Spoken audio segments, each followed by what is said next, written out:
I'm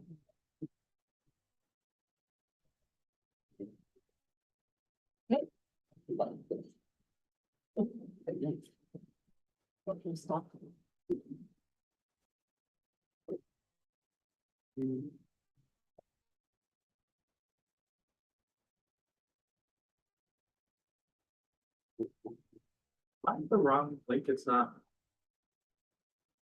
Recording in progress. Not so much like me. The person on Yeah. Zoom. It sounds like. Maybe she recorded it. Yeah, but. She'd get residuals. Yeah, I think we should. I have a rating. You do? It's great. On.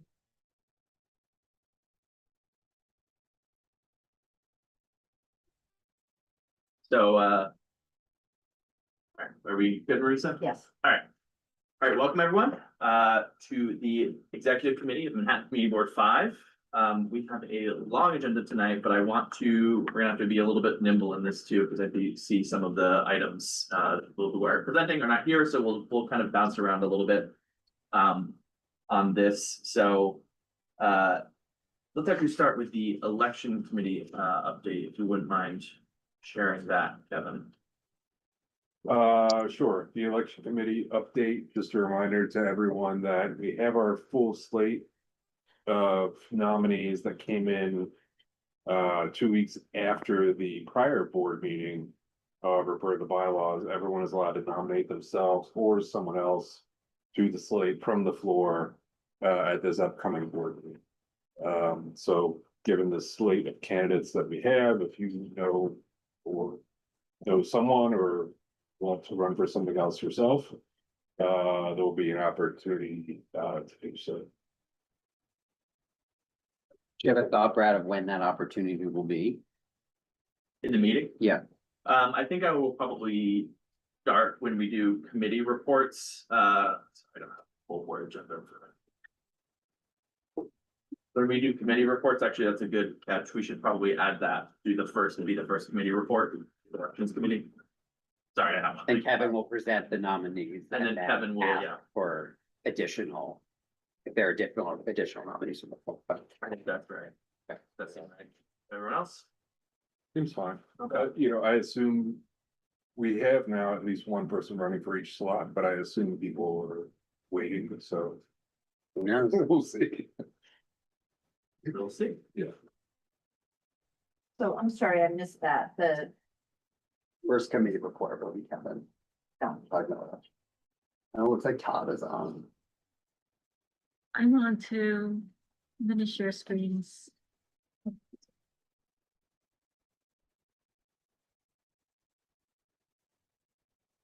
And we have Cora. We do it. Okay. Wait, Kevin. Can everybody hear me? Yes, Todd. I don't know what you said. I didn't know. Update. So, It was a small update. Basically, it just, the election committee nominees for the June election for the officers. This coming meeting, there'll be an opportunity if anyone wants to nominate themselves, someone else Okay, to run, they can do that for the bylaws, but they'll have to be. The chair will recognize, Brad will recognize me at some point for a few minutes and we'll just okay, got see it. if anyone Thank wants you. to run. we'll do that as the first kind of committee report will be the report from the elections committee where they'll share, the current slate of, or not slate. The current, people running for every role. And then open the floor up for people who wish to nominate themselves or others for any of the open positions. Which is all of them, for this next cycle. Okay, let's see. Yeah, still there. Okay, so then sorry for everyone for kind of jumping around the agenda tonight. I'm just gonna jump down next to the committee structuring portion of this. So this is coming from me. I've had some conversations with a number of you in terms of looking at our committees and trying to realize if the current structure of our committees is sort of serving our district and sort of what we said is important to us.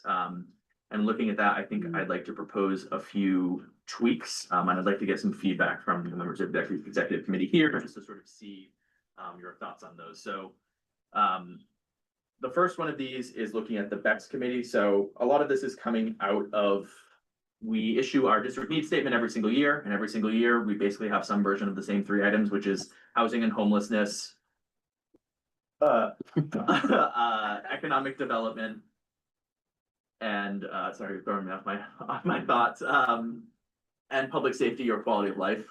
And so in talking with Mohit and Tiffany, I think the BEX committee is going to sort of explicitly restructure some of the way that they think about these things to look at those items sort of in a round robin almost fashion, so that we're making sure that that's sort of more prioritized, because we say every single year that's the most important thing to us, and then we don't really, tackle that in a way that's so explicit.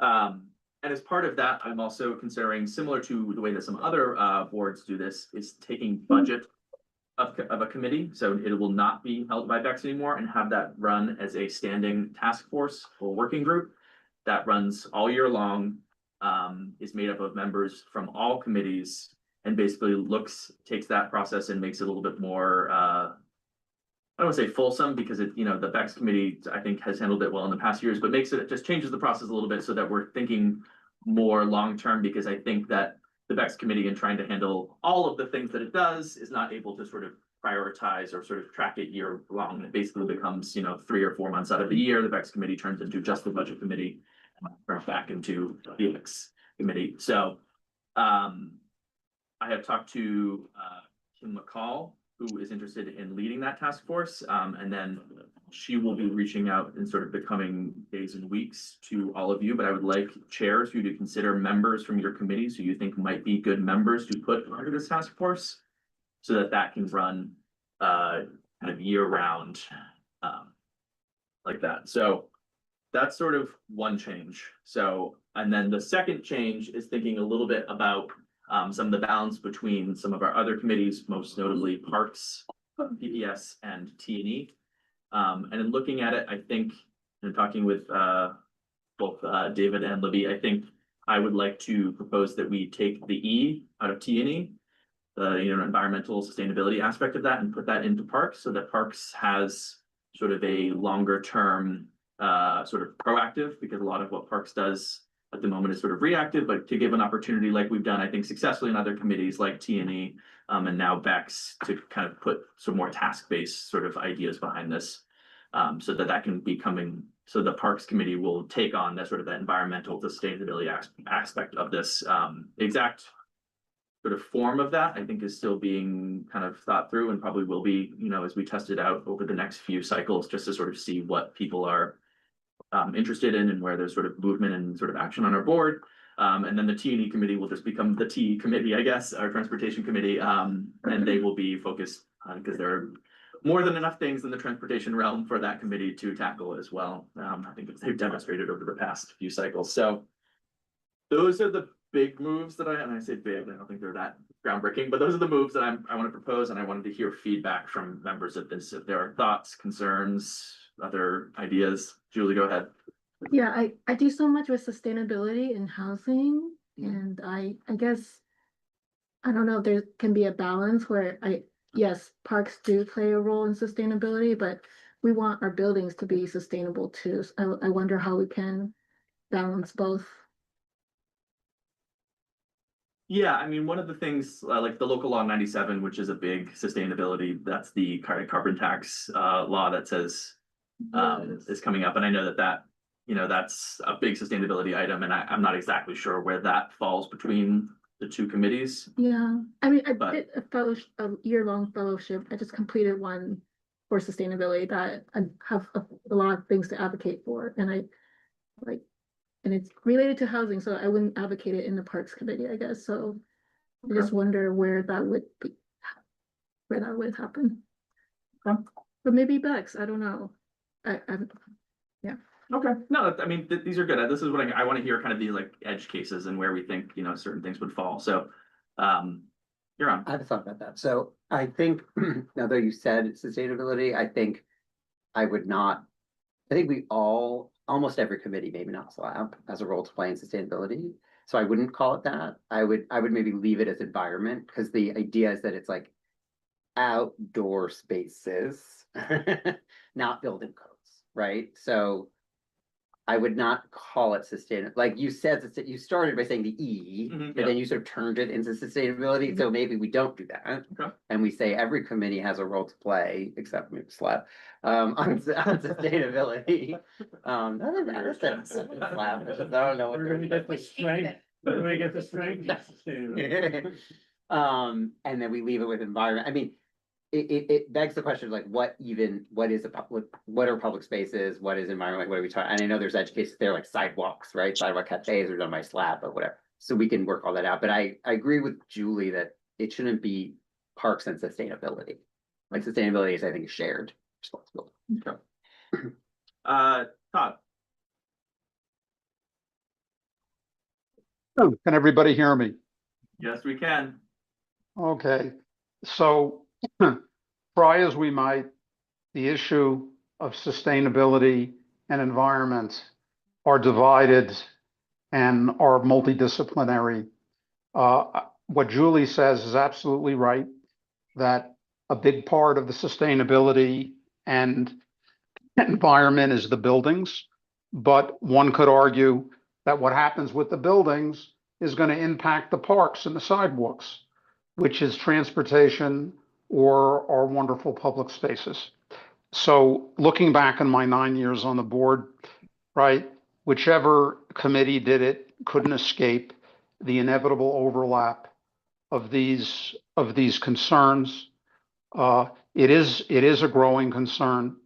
I think that the way it's worked, at least as I recall, is there was one committee that more or less took the lead, whichever way it was. And then on the issues of broad concern that would come up that required our commentary from time to time, we would either have task forces or joint committee meetings where there'd be resolutions either from both committees or some kind of joint resolution. So I don't know how we square the circle from this. A lot of it is, to make sure that our committees don't get caught up in turf wars and that there's a camaraderie and a well-established ability to work together.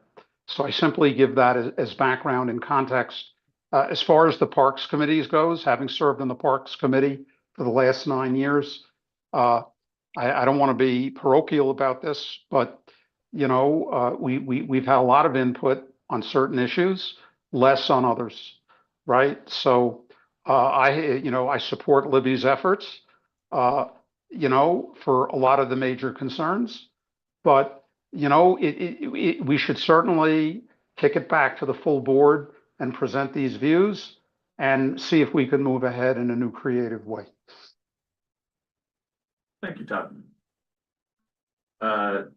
Catherine, I think I saw your hand go Yeah. up. So I just wanted to, I think there's twofold. I don't think we have to limit ourselves because the environment is such a broad topic that every community has a specific way of looking at it. But I just think of, for example, a lot of the light noise advocacy that's taking place in Brooklyn has been led by parks. It's been led by Prospect Park, which is not for Prospect Park, but the garden, Brooklyn Botanical Garden has really, both of them have really been the advocates for not so tall buildings and trying to preserve sort of the landscape. So I do think that Parks and Public Spaces has that role to play, but I think we could have a talk about environment versus sustainability and what the defining parts of that are. What's, because it is new, it's a newer conversation than what the city itself has had and what we in particular are taking on. It is a newer conversation that just needs some defining and some focus from both the particularity of a committee's lens as well as the broad view from, say, parks. I think that parks is a place where environment belongs. Mohit? So a couple things, on the topic that we're currently discussing, I'll agree with the consensus that sustainability is likely cross-cutting enough of an issue that it should be addressed by all the committees, and potentially maybe you set up some type of sustainability task force to tackle like larger pieces of legislation that might be very sustainability related. But I do think that this should sit across all committees rather than just within parks. That's on that topic. I think Brad, on the first thing you mentioned around the budget process and the restructuring of BEX, again, in strong alignment with, pulling out the full budget process and creating this task force. One of the biggest issues that BEX has is that we, in creating the district needs statement and compiling the budget, have to effectively be comprehensive for the needs of each committee. And it's very difficult to do when you don't have that visibility. So having a representative from each of the committees to have that comprehensive budget and district needs statement will be helpful. But I think as a next step after creating that task force is potentially considering what we call the BEX committee. And so our reprioritization has meant that we are focused on the district needs statement issues that come out every year. And so I think the committee's name either should, stay as BEX with the understanding that budget refers to the outcome of the district needs statement every year, or we should rename the committee to be Education, City Services, and District Needs Committee, or some new name to reflect the fact that the main priority of the main objective of the committee will be to address the topics that come out of the budget task force that happen on a yearly basis. Thanks, Mo. Yeah, and just to your last point, one thing that was proposed to me, which I thought wasn't a terrible idea, which is we used to have a PSQL, a Public Safety and Quality of Life Committee, which is really what a lot of these things are doing. So what's old is new again. Perhaps that's the way that we think about this committee, is that it's no, because I think keeping it back makes it a little bit confusing, because now we're saying every committee cares about the budget, but I think maybe that's a new way forward. Libby. I just wanted to address I agree with a lot of the budget stuff. I think that makes sense. I certainly would love more input from having someone sitting in that budget stuff and having that direct line over a longer time horizon. But as far as speaking about the E for like environment or sustainability and like sitting it within parks, I think some of how this sort of emerged is that like the parks and public spaces, and again, what other members of this committee have said about how you define an open space, and are we talking about sidewalks, are we talking about plazas, in which capacity? Is it only in a reactive way, or is it in a like renewal of a thing that's already happened with the zoning thing, so now it's no longer with like DOB? But like I in no way am trying to like take over and E with anything. This did not originate with me, to be very clear. Some of it came out of, not to besmirch any of my colleagues' committees, but there seemed to be less interest on T&E in the E part of things. There wasn't a whole lot being done on it. And so the thought was that when people join parks, they're more like parky and think it will have to do with plants or the environment, because parks in people's heads sort of schematically goes with sort of environmental sustainability type things. And sort of the gamut that entails. But I think some of this was also a sort of a conciliation thing to not just be like only public spaces or creating like plants and parks and things. So it's not like a grab, it's just sort of where logically it sits. And it currently is sitting with transportation, which, arguably really doesn't have very much to do with building codes either when it comes to environmental sustainability, so. Yeah, Steve. Well, Transportation and Environment Committee works with the Department of Transportation. And I think we have to figure out, one of the things that we as community board members are to do is to interact with various city agency applications. So I think we need to figure out how the applicants that come to us, what committee they should be presenting to and what we should be voting on. Let's not lose sight of our role of interacting with various city agencies. So does this mean that anything that has to do with an agency that does environment will now go to parks? It's a question, not a question, not Yeah, a. no, I mean, it's a great question. That's sort of what we've been wrestling with. I think even before this change is, sometimes there are questions about, you know, when we do a street closure to turn into a plaza, that comes out of DOT, so it's typically been heard by T&E, but we're creating a public space, so how does PPS weigh in on that? So it's, I there's, think those things need to stay with T&E. so, So I would disagree with you that, because you can't have, we have enough trouble getting DOT to respond to us. We don't need to bifurcate it to a bunch of different committees. We will be less effective. We're watering down our ability to give a comment to an agency. Well, we already do, because SLAP, dining out goes to SLAP. And that's DOT. So we water it down even more. Maybe it's going in the wrong direction. Didn't hear you wrong what you said. I just said we already, SLAP is also is already interacting with DOT with dining out. so. Yeah, yeah, I was gonna say, I think the substance of the proposal is great. I think all of the things you're solving for is great. I would recommend that in this meeting tonight, A, we not worry about the exact names of the committees. And B, I think we have to resign ourselves, to Nancy's point, of a certain amount of figure it out as we go. An application will come in. We have this new committee structure. We'll have to be like, okay, who's this go to? And we might not know in advance and perfectly plan it in advance. I'm fine with that. I think we might just have to, and then Libby and David sit down and they're like, is this part of your new remit or not? And so I think we will not have it perfectly figured out after tonight, and I think that's fine. Todd,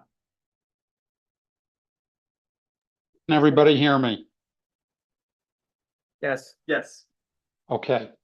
One other thing which occurs to me, which I would mention, is that one of the things that worked quite well in my years on the board was that there was a concerted effort to have people with extensive knowledge in one committee serve in a member in a member role on another committee.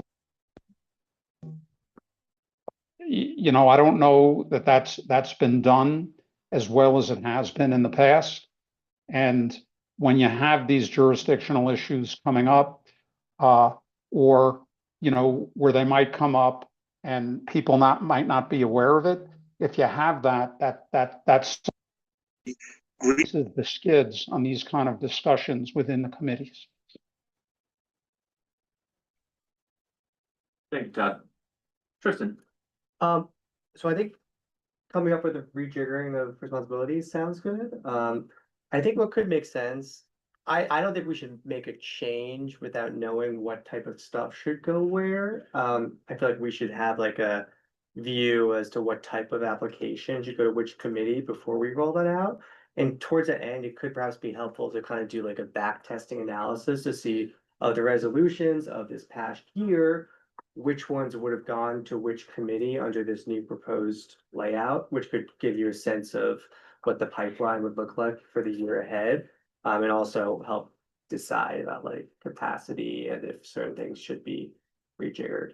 I mean, I'll just respond to that, which is part of this is also, I think that might be a helpful thing, but part of this, what this is also solving is sometimes those things don't come up because there isn't sort of that activity behind it. So part of the impetus behind this is putting kind of a proactive element into inserting that into the Parks Committee so that there can be kind of that longstanding thing like we have on other committees where, you know, it's not us reacting to an application, it's us taking something and trying to move it forward and advocate for it. And so helpful, possible, probably. But I also think that there's an element of like, what is the opportunity cost or what are the things we haven't been doing because it hasn't been we haven't found the right home for it. So thank you, but I think that's helpful. Julie.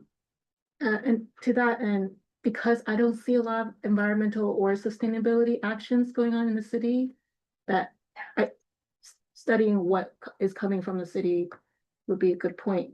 I mean, I personally, because of the research I've done recently, that I'm going to be advocating for this. So I would like to be part of this somehow. Yeah. But the thing is, all my research is related to buildings. So, and it's part of this holistic framework that we're trying to present to a city. So multifaceted aspects of buildings and open space, but. Yeah.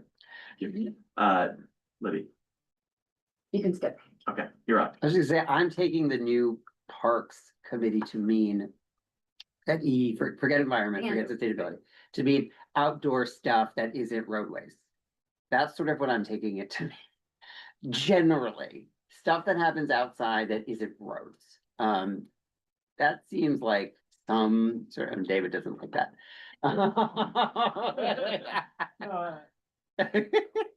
But like, anyway, that's sort of how I see it. So would it, again, I think there's plenty of room outside of this committee for you to deal with the topics that you're interested in. Yeah, and to that point, some of these items could be resiliency, it could be, rainwater, stormwater runoff, permeable pavers, tree cover. I think there's a lot of outdoor sustainability items that Right. we aren't tackling because they had a home, but they don't, like, it hasn't been focused on, I think, in the way that it could be. Totally. Nice. Yep.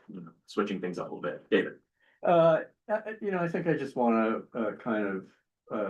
tag on to what Nancy said about which agency is taking the lead on these things, because I found that very helpful. So for instance, we had the mayor's climate office come to T&E. We had a very interesting presentation. We did nothing with it.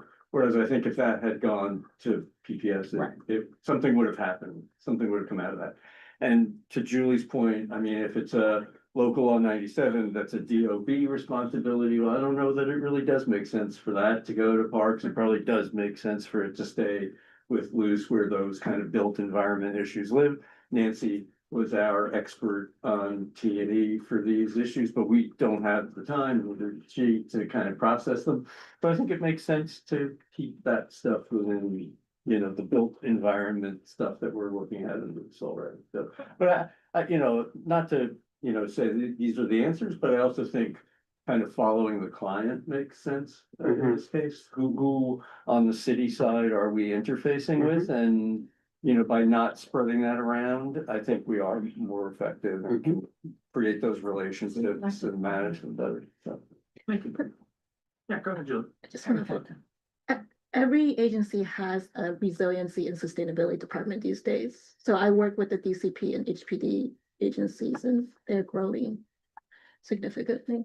So how do we, I know the mayor's office has one, but there's so many agencies with their internal departments. Yeah, so I'll come back to you, but just so I circle back and I think you're honest, right? I did the switch from environment to sustainability too quick, and I think that's a lot of what the conversation is here. So I'm saying sounds like maybe there's more appetite for sustainability across our board that should be investigated with some sort of working group or task force that is cross committee wise, but from an environmental standpoint of thinking about some of the, more resiliency and heat island of things that come up, but those sort of outdoor sustainability items, I think I'm not hearing a lot of opposition to that, so that we kind of fold that in, take the E out of T&E and put it into parks, and then also, it seems like I'm not hearing a lot of opposition, just so that we're not kind of circling ourselves on this. We can continue to have a conversation, but I think just so that we can, we have a lot on the agenda. And for the facts, I think that I didn't hear the opposition to that as well. Let's get the budget oppose. I had a question. Oh, absolutely. For the idea around Bex and making the budget a task force, is the idea of making it a task force rather than its own committee, the idea that they only have to work whatever budget season is 4 months out of the year? No, actually, it's not that. The idea behind making it a task force is one, so it is a standalone thing that can kind of live independent of our committees. So that it's going all year long, because it's not gonna have every single month a regular thing like a committee does.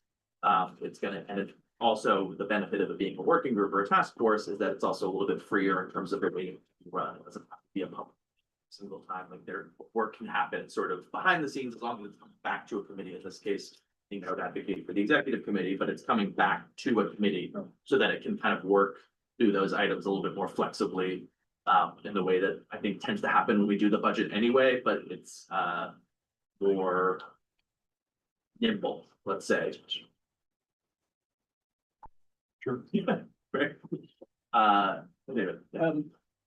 Following up on this sort of PSQL, I mean, the discussion that we had was that if you asked our constituents what they're concerned about, they said, crime, homelessness, sanitation, and yet those places, if they had a home, it was really with barista. Because that's where the complaints were going. Yeah. So the question for me was, so is that what, you know, X minus B, whatever that is that now the home for those issues? And so the kind of activity that we see from that committee will deal with those big, you know, I think yes and no. I don't think that like, you know, constituent services, like when people, a person complains about a particular trash bag on their street or no, anything right, like but that, but that's. related to policing and sanitation, you know, and all those sorts of things. Exactly. I think all of those items that I'm seeing appetite for kind of bits and pieces of them across members of our board and also clearly from the district as well. I think it's just giving those a little bit more focused of a place to live. I think that committee more than most, the way that Beck sort of was previously will be a lot more, will still be a proactive kind of more member driven rather than applicant driven committee, but it will just be a little bit more tailored to those particular items. All right. So next steps on this, because we are heading, as many of you are aware, we have just received our new batch of new members. So they will not be getting committee assignments before this coming cycle, but I would like to take what we've talked about today and essentially share that with members in my chair's report, saying we're going to sort of reorient the committees a little bit. So people are aware, and then I will do, like I did last year, the same solicitation for people to join committees, and potentially this change might change what people, you know, are interested in.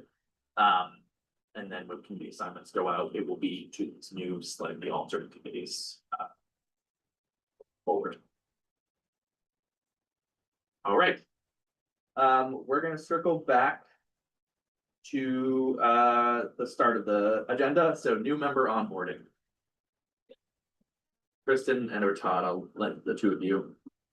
Sure, so we have designed an onboarding session, which won't be this Thursday, because we thought there was too short notice, because they're about to find out tomorrow. They found out like 2 hours ago. Okay, 2 hours ago. So we might have some attendance issues, but we're gonna schedule a standalone session in the next couple of weeks to go through an overview of the overall board, go through the materials, overview of the committees, which we might need to make some changes to reflect some of this stuff. We'll see if we can do that. And then this upcoming Thursday, we'll send, ahead of this Thursday, we'll send them an email announcing like who their mentors will be. So at least for this Thursday, they'll have someone to sit next to you to kind of walk them through it. And then Marisa and Josh worked very hard on putting together like a guidebook that she sent out earlier today, which has some of the same stuff, but kind of in like an ongoing reference guide fashion.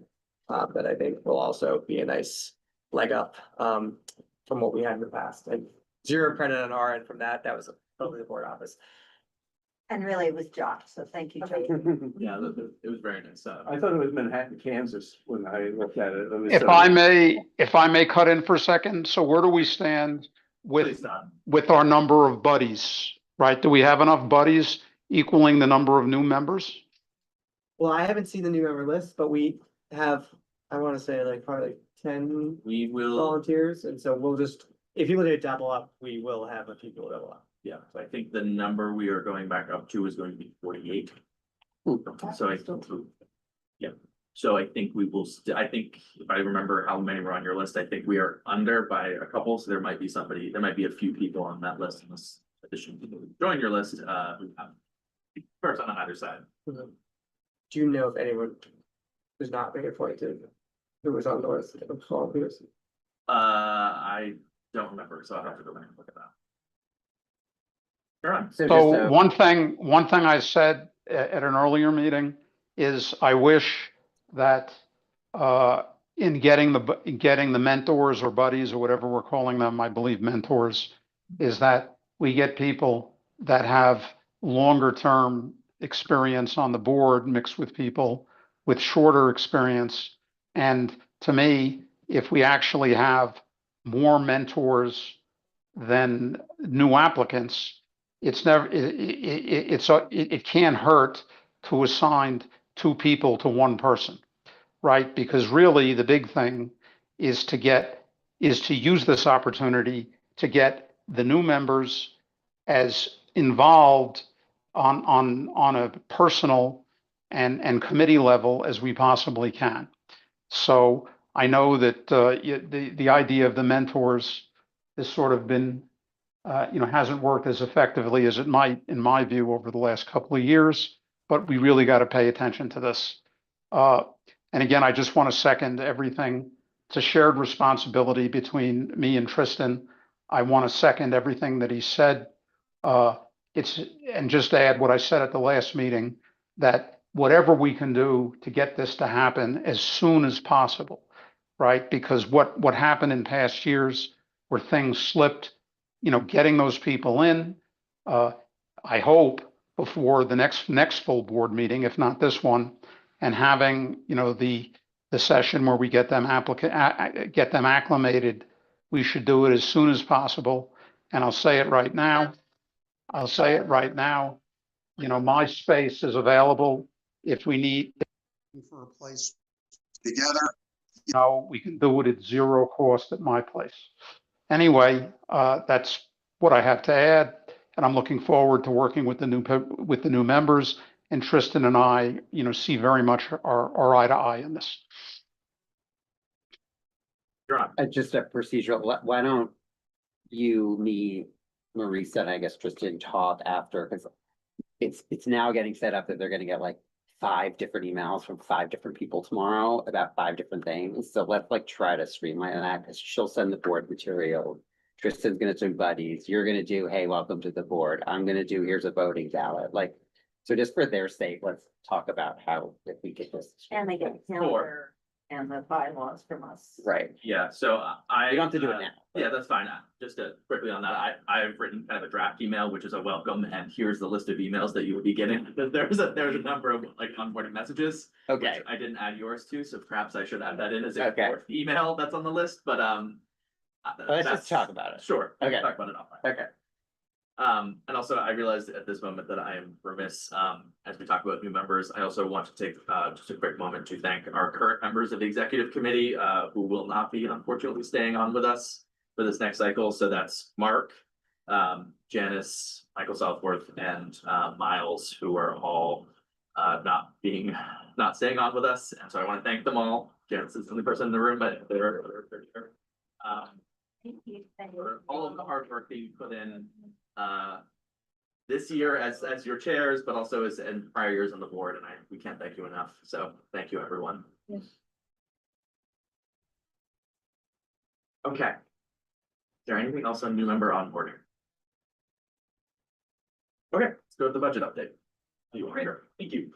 So everyone should have a copy of the budget update, substantially in the format that we'll see on Thursday, although I'm gonna try to get everything to fit on one page. By way of update, our overall budget of $482,000 remains unchanged. Our spent money has increased to $292,000. Among the categories that you see on the page, the only change is that we reallocated $10,000 from our staff salaries budget to our contractual expenditures budget. We know we had approved a consultant to assist the land use committee. I do want to make a clarifying point, and Marisa can help speak to this in greater detail, but rent is not really directly paid out of our annual budget. Instead, the Department of Citywide Administrative Services negotiates a long-term lease on our behalf and manages budgeting and payment. So what you see there in the rent line, you'll see a lot of committed funds. What was originally budgeted of $179,000 is really not what's going to be spent this year, but it's not like we get that extra money. It's just continuing the long-term lease that we have. But there may be funds that, and it looks like our fiscal year as it ends on June 30th, there may be some additional funds that will be remaining that we should look at spending. I know some of the things that we've talked about or that are on the radar for us to spend before the end of the fiscal year are a social event, and then also certain expenses for 25 and 26 that we bring. Yeah. So yeah, that's tipping a little bit into the next item, but for the budget update, any questions comments there? Okay, and then for the funds allocation. Yeah, absolutely. so my question is. The office is gonna be renovated, is that also going to be paid by whoever whoever we pay rent to? Yes, I mean, DCAS, the DCAS will take care of it. is negotiating with the building. To build it out as part of our lease, you know, if we sign a long-term lease. And so they're doing that negotiation with them right now. Can I ask a question here? Yeah, absolutely. As part of our new lease, is there any way that they can take the existing space we have, in particular the conference room, and make it more commodious in terms of the rearrangement of the walls and the way we have it? Or even if we got, you know, a different type of furniture that would increase the capacity of the room? Is that something that has been considered? Yes, I've already met with the designer and engineer of the building. We're looking at different design options. I've looked into different prepaying nicer and more office furniture with our budget surplus. So all of that is we're thinking about all of that, Todd. Okay, so I reporting back to us in that, we all know, those of us who have to be, who are in the committee room, it's just every inch counts, and either make it bigger or get furniture that's more functional and narrower. Right, it's just a big issue for us. Yes. Okay, and that actually kind of takes us a little bit into the fund allocation. Were there any other kind of potential prepay items? I know furniture was one of the things on your list, but any other items that we? Or on your list? I'd like to prepay the Bryant, the tech guy for our full board meetings. We did that last year. We prepaid him for all the full board meetings this year. I've spoken to him, and, you know, as soon as he gets our schedule, you know, he's willing to do that again. So that's about a $5,000 or $6,000 outlay that we could do. Yeah, Is now the time to ask if land use could have a consultant again? yeah, now's a great time to ask. We'd like to have a consultant. The only issue, or not issue, potential, the way we have to think about this is that we need to pay for that consultant before, is it June 30th? Yes. Well, So- They don't need to do the work by June 30th, but we could put someone on retainer Yes. as of July 1st, prepay them. And they sit there for the year waiting for their assignment. So, yeah, that's. I would like to put that request in, please. Absolutely. Any other items? You're on. I don't know where, I think this has been discussed, but we've discussed it slab, paying for noticing. It sounds like it would be a small budget figure. You also might have opinions on that, but I just want to put it out there. It's something that has come up. I think it's a small enough budget item that That we we don't wouldn't need to use think that about as a the prepay. surplus. That's what I of that. figured, yeah, We that could is what I just think figured. about that Okay. generally. I know there have been conversations about that, but yeah, I think it probably separate. It wouldn't be a high dollar value, so yeah. Kristen. An AI plugin into these Zoom meetings that will take notes and provide outputs to different chairs or for other members to reference. I know there are some bots that are available that could plug right into Zoom. That's one potential alternative, and then if I go a step further and someone has on the board has the technical know-how to like advance this. What's that? Our new technology officer. Okay, or you could ostensibly Yeah. create a model, train it on all the stuff that we have in the database, and then make it so that in the future, members on the board could go in with a guide, provide the information for them to a specific application, and then it could spit out and generate resolutions for them to revise and finalize. No, these are great. This is exactly what I'm looking for here. I would say maybe this is a conversation we should have, because part of this, which we haven't talked about yet, is we are going to be having sort of an initial conversation with Tom, part of our new technology officer. And I'm sure that out of that conversation, we will also have some items. So this sounds like maybe it falls under that bucket. So if you wouldn't mind summarizing that or kind of putting it in this, if you have particular AI spots that you've had good experience or have heard things that we should look at, or, you know, maybe Tom will also have perspective there, but that sounds great. I don't know enough to know, you know, what to do with that, but Yeah, we need somebody who will drive it. yeah. I had another point, but Dave Shapiro on Landmarks at one point tried to create an AI bot using Google Gemini to Mhm. craft our resolutions. Yeah. So he is interested in that, so feel free to ping him. I saw that. How did it go? Sorry, I know we're diverting a little bit. It Was that you? Kinda worked, I mean, it read fine. Yeah, I Because- think it was pretty effective. It used, he fed them different resolutions and it sort of followed the template well. Yeah, he just uploaded like 3 or 4 past ones and then fed it some basic details and it out it came. Fine. Was it Yeah, free? Yeah. Christopher did it on the one that's in here, 16, 16, so, Interesting. yeah, I've used it He- once here. He might have had a pro account to set it up, sorry. But it was effective. I mean, I had to make changes, but I had to make changes to all the resolutions that come in. So Because of the budget conversation, maybe we table Yeah. this. Can somebody explain? I can't hear what's No. being said. Let's table this. Sorry, All right. just one other tech thing. Yeah. Just while we're reissuing the budget for the IT guys, is there a discussion happening about the microphones for the full board meeting? So we're meeting with, Tom next week, mid-next week, and Okay. we'll have that conversation. Great. A lot of it has to do with the space we're in, Mhm. not the technology necessarily. Yeah, I don't know. And that is difficult because we move into different spaces. Some of them work better in different spaces, depending on whether there's pillars, columns, what is existing already in the room, so. Yeah. It's not perfect, but we'll talk to him about it. Understood. Yeah, that's a big. Can I potential. say add something to that? I Yes, have go some ahead, knowledge John. of this matter. I'm so glad to hear you say that, Marissa. The owls are barely adequate. And ideally, you know, the kind of places that we use, we should carefully consider the choice of AV equipment.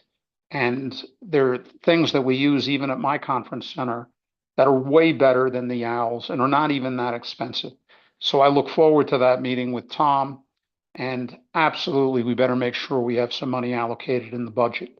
The other thing was, did I hear something about AI media drafting our resolutions? That I couldn't hear what was being said. What was it with David Shapiro? What was being said? That was a potential item that I think probably Tom will look into more about the option for us to purchase an AI software that plugs into Zoom to assist members in drafting resolutions based on, you know, prior ones as an example. I don't know much more about AI to tell you more than that, but I think that's sort of the idea. So maybe that's part of the conversation next week as well. Yeah, I have some thoughts about that as well. Okay, thank you. Yeah, thank you. Anything else on sort of, while we're putting out our wish list, anything else that goes on the wish list? So A social event? I think I heard that, yeah, from. Yeah, sorry, I from thought the that very was beginning. already, yeah. Yeah. I know Ankur had mentioned that as something. Are we doing anything further with voting, or we're happy with what we're using and we'll keep doing that? It's a good question. I know that we were in conversation with the CB7 district manager, and I actually don't know that I have a great sense of where we landed on that. I think, I mean, the Google form works for now while we try and work through that. Not to keep adding things to the list, but that might be a good thing for the conversation next week as we talk about technology as well as the voting method. Either way, I don't think it's expensive enough to Yeah, it's consider. probably that. like what we heard was relatively cheap. Bucks. Just a few bucks. Just Maybe to we pay for could hosting. train AI to know us each individually. Yeah. if you wanna- if you wanna- I think of the Black Mirror episode, so I don't. Okay, the next steps on this, I think we have the list, we'll take a look at that and kind of try and figure out dollar amounts and what's available. And maybe follow up with some of you about particular items, like maybe who the land use consultant might be.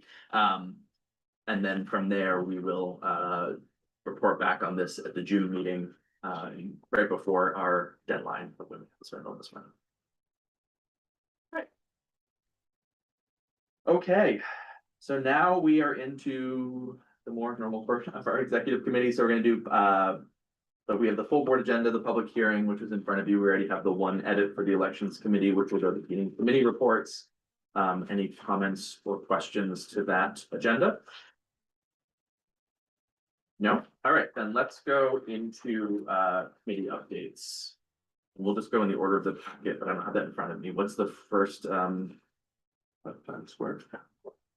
5 Times Square, so that thing, we'll just do the land use, yeah.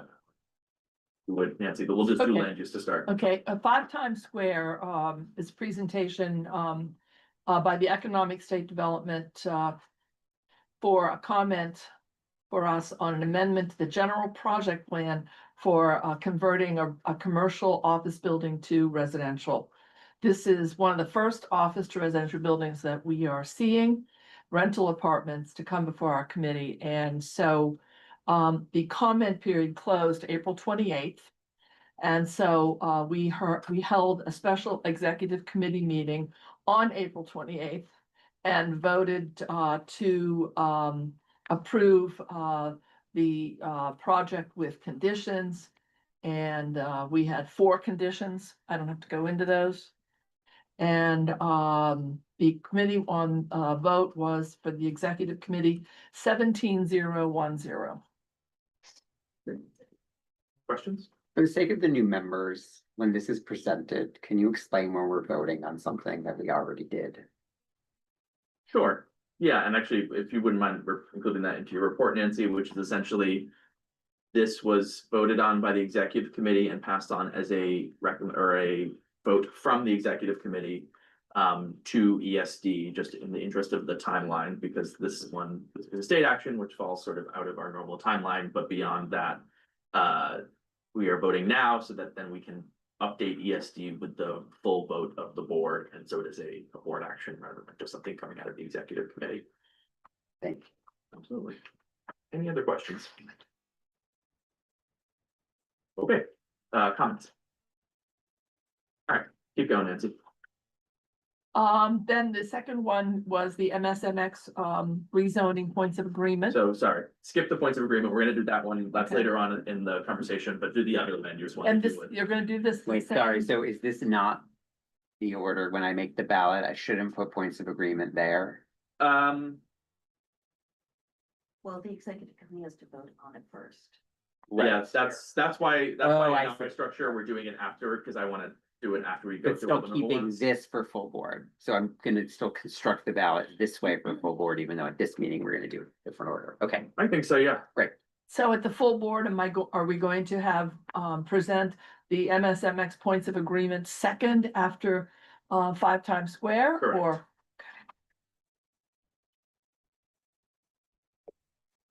But for sorry. tonight, because we're voting on it, we will do that at the end of this. got it.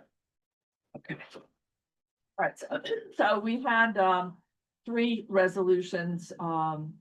The first one was for 350 Park, which is a ULURP application to certify transfer of development rights from 2 landmark cathedrals, St. Bart's and St. Pat's. A special permit for a public concourse bonus of 200,000 square feet, and a special permit for qualifying site waivers to facilitate a new commercial office development. The building will be tall, super tall, at almost 1,600 feet. This was approved with conditions.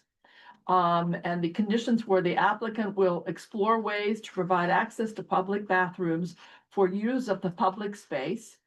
And then they must incorporate additional seating around water features and surrounding concourse area.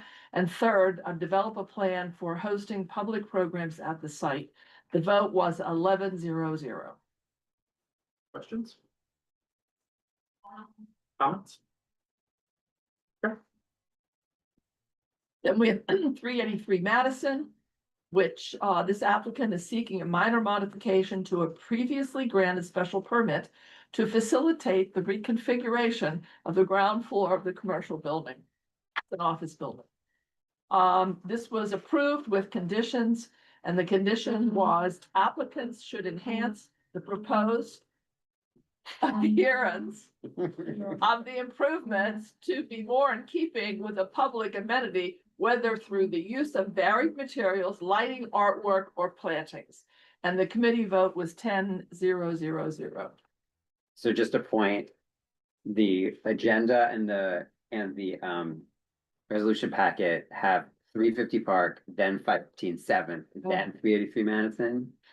So if you prefer to do it this way, I don't just let care, me know. it doesn't Okay. matter to me. So then maybe let's just stick to that order. So you would do that one. 515 is gonna be 2. 515 is gonna be Okay. 2, and then 383 Madison.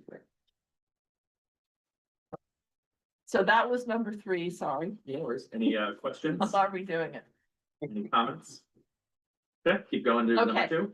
The last one is 515 7th Avenue. It's a ULURP application to facilitate the construction of a new 355,500 square foot, 18 FAR commercial tower, requiring several zoning text amendments to modify special garment center district rules, a special permit for bulk modifications made pursuant to the garment center regulations as modified, a covered pedestrian space special permit to generate a 3 FAR bonus, and a hotel special permit. This was approved with conditions. First one being the building and its hot water and HVA systems are fully electric powered and not using natural gas. The covered pedestrian space will be open to the public from 5 AM to 10 PM daily, year round. The applicant will provide written plans for the maintenance, operations, and security of the covered pedestrian space to Community Board 5. The vote was 11-0-0-0. Any questions? That's the one with the back. Any comments? Okay, thank you, Nancy. Just in the interest of not showing things too much, even though we do have to vote on it, I'm just gonna have you go ahead with the T&E resolution. David. Okay. And I promised I would stop It's the making comments first- about committee, it's but approval. don't form after this. Yeah.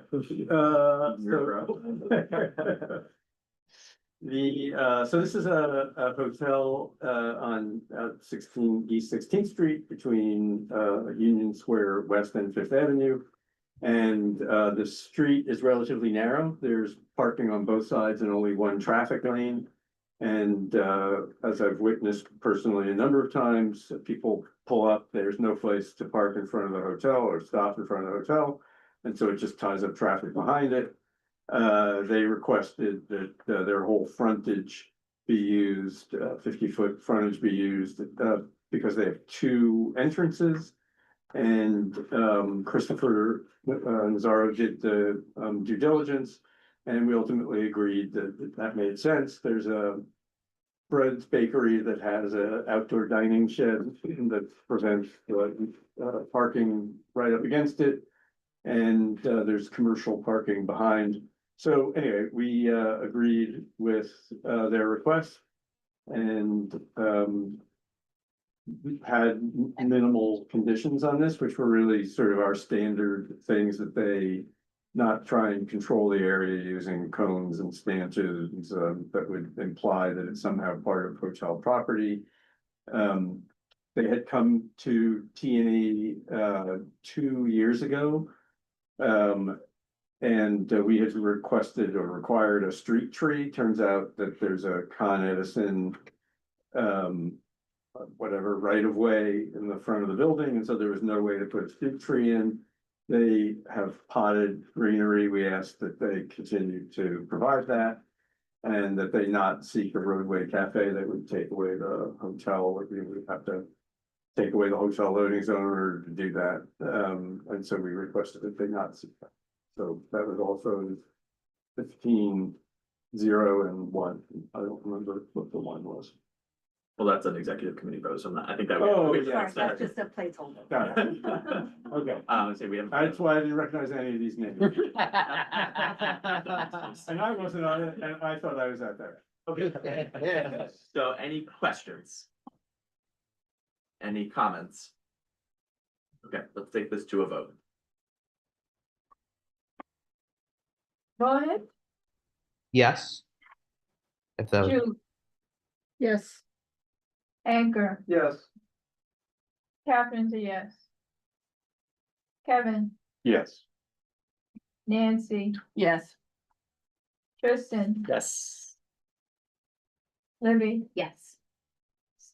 Samir, absent. You're on. Yeah.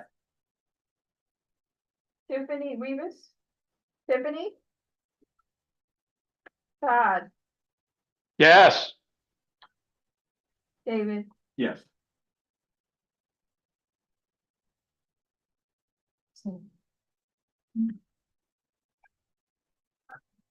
motion passes. 10 yea. One abstain. Great, thank you. All right, moving into parks. Okay, so there is one, there's a fourth item that is a voting item that was late breaking and didn't quite make it to the packet. So it did make it under the wire, but I don't think that's being circulated. That's I'll start at the beginning. So the first one is an application for the Austria Tourism and Vienna Tourist Board. It's the Vienna Waltz into Space event in Bryant Park. This event involves, it's the 200th birthday of Johann Strauss, the Waltz King, and it's the 2001 Space Odyssey.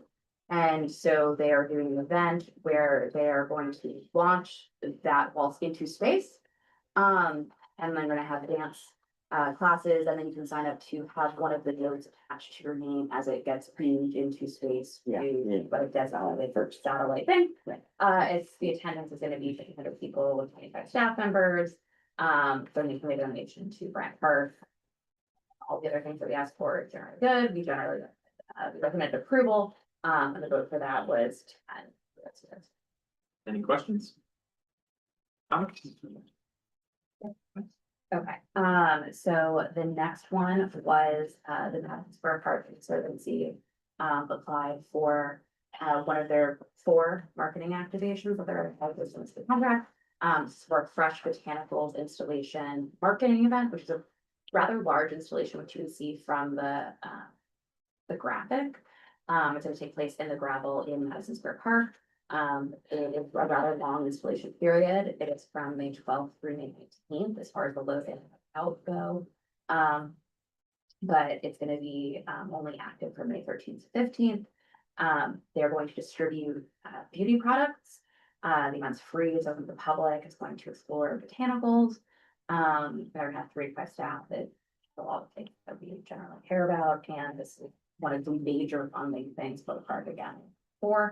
So the committee recommend approval for the Fresh Botanicals with and Any questions? Any comments? Keep going. okay. So the next one is the Nomad Alliance application for the Nomad Jazz Festival. And so this is in partnership between the Nomad Alliance, the Nomad Alliance and Madison Square Park Conservancy. It is new this year, though they hope that it will extend for additional years. The event's going to take place August 9th and August 10th of this year. The performances will be happening between 10:30 and 8 every day. The load in is going to be at 9 o'clock on Friday, August 8th, and the load out's pretty short. The concern here, I was really more concerned about the sound. Because that is a residential area and we have had some concerns about complaints. As you may remember, we have the post-parade events there. So anything that involves sound can be a little bit of a concern. And there was also a question about the nonprofit status of the partnership and who's bringing it and the sale of merchandising items. But most of the committee, it was fine. And generally the public benefit in this programming sense. And so it's a free cultural experience. It's new and expected to be a benefit for the general public. The committee recommended the approval. And that was also 10-0-0-0. Any questions? Any comments? Not to our secret 4th resolution. The secret magical 4th resolution this belongs up with the Bryant Park stuff. This is a K Beauty brand activation for Bryant Park happening on May 17th. And it's like the setup and breakdown is also very short. It's just between May 16th and May 18th. It's a booth, it's on the upper terrace. It's in attendance of roughly the same size, about 1,500 people with staff. They're gonna have a waiver of all of the immediate concerns that we pretty frequently has concerns about, and they're gonna be making another donation to Bryant Park in exchange for this. And that also passed 10-0. Libby, you're gonna put that first. Do you want me to? Yeah, you can present the Bryant Parks together. Yeah, this is just because it was late breaking. No, I know. So can you do this one first? Before the others, because then it. He just wants to know where it goes. in the Just ballot. where should I put on the ballot? First or second? I mean, the two Bryant Parks should go together. So are you gonna present it? K Beauty first, or you wanna present Vienna first? Oh, we didn't have the third one because the third one got struck, that's why. Whichever, I usually do them by dates, but I can do this one first. You tell me. Not with the. I've already forgotten. We see a lot of activations, guys. 13th and 15th. 13th and 15th, yeah, so normally I would have this one second, but I think it first. We'll put it second. Okay, off we Okay. go. The Knicks didn't make the playoffs, so there was no Knicks event, so just be happy about that. We also had an update from Union Square Partner for the. They absolutely didn't make the playoffs. Really? Well, they're not. They're up one, they're 1-0, that. They're not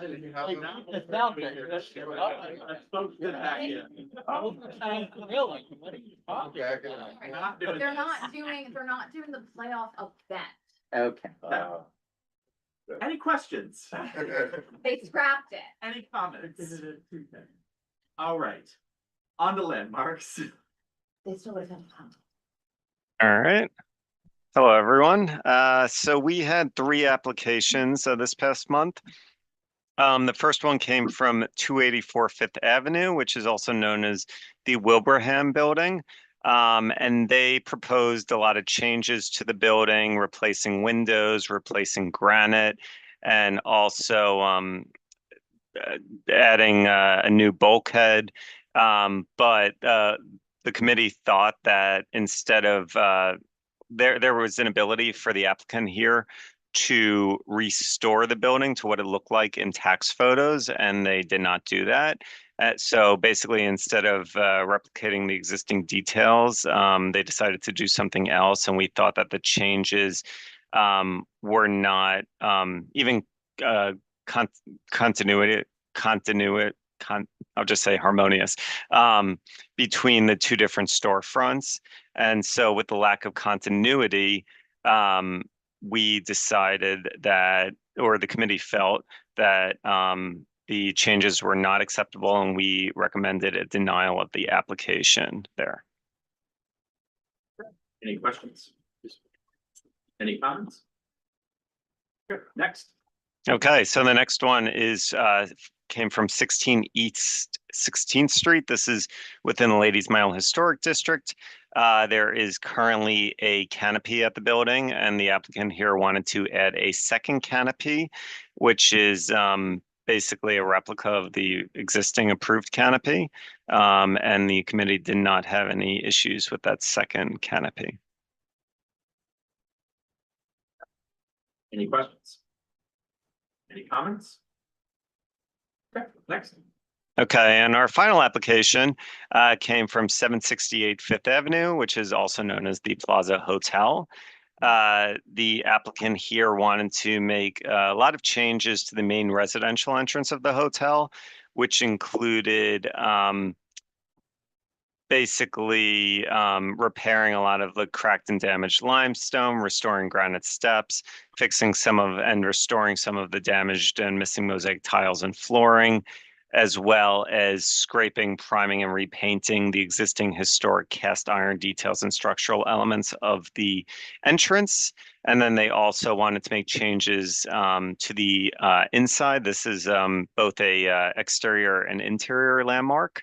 And inside the lobby, they wanted to get rid of some of the non-historic framed partitions and stone desk, and also remove and salvage some of the stone paneling and main desk stone, and also get rid of some like HVAC equipment and sprinklers, restore some of the mosaic floor that is underneath the package room and front desk, and install a new double swing door that would match the historic condition. You can read the rest of the changes in the resolution, but the committee did not have an issue with this and it passed unanimously, 13-0-0-0. Any questions? Any comments? Okay, All right, thanks. thank you, Mark. Great job on your last committee report. Thank you. On to Bex.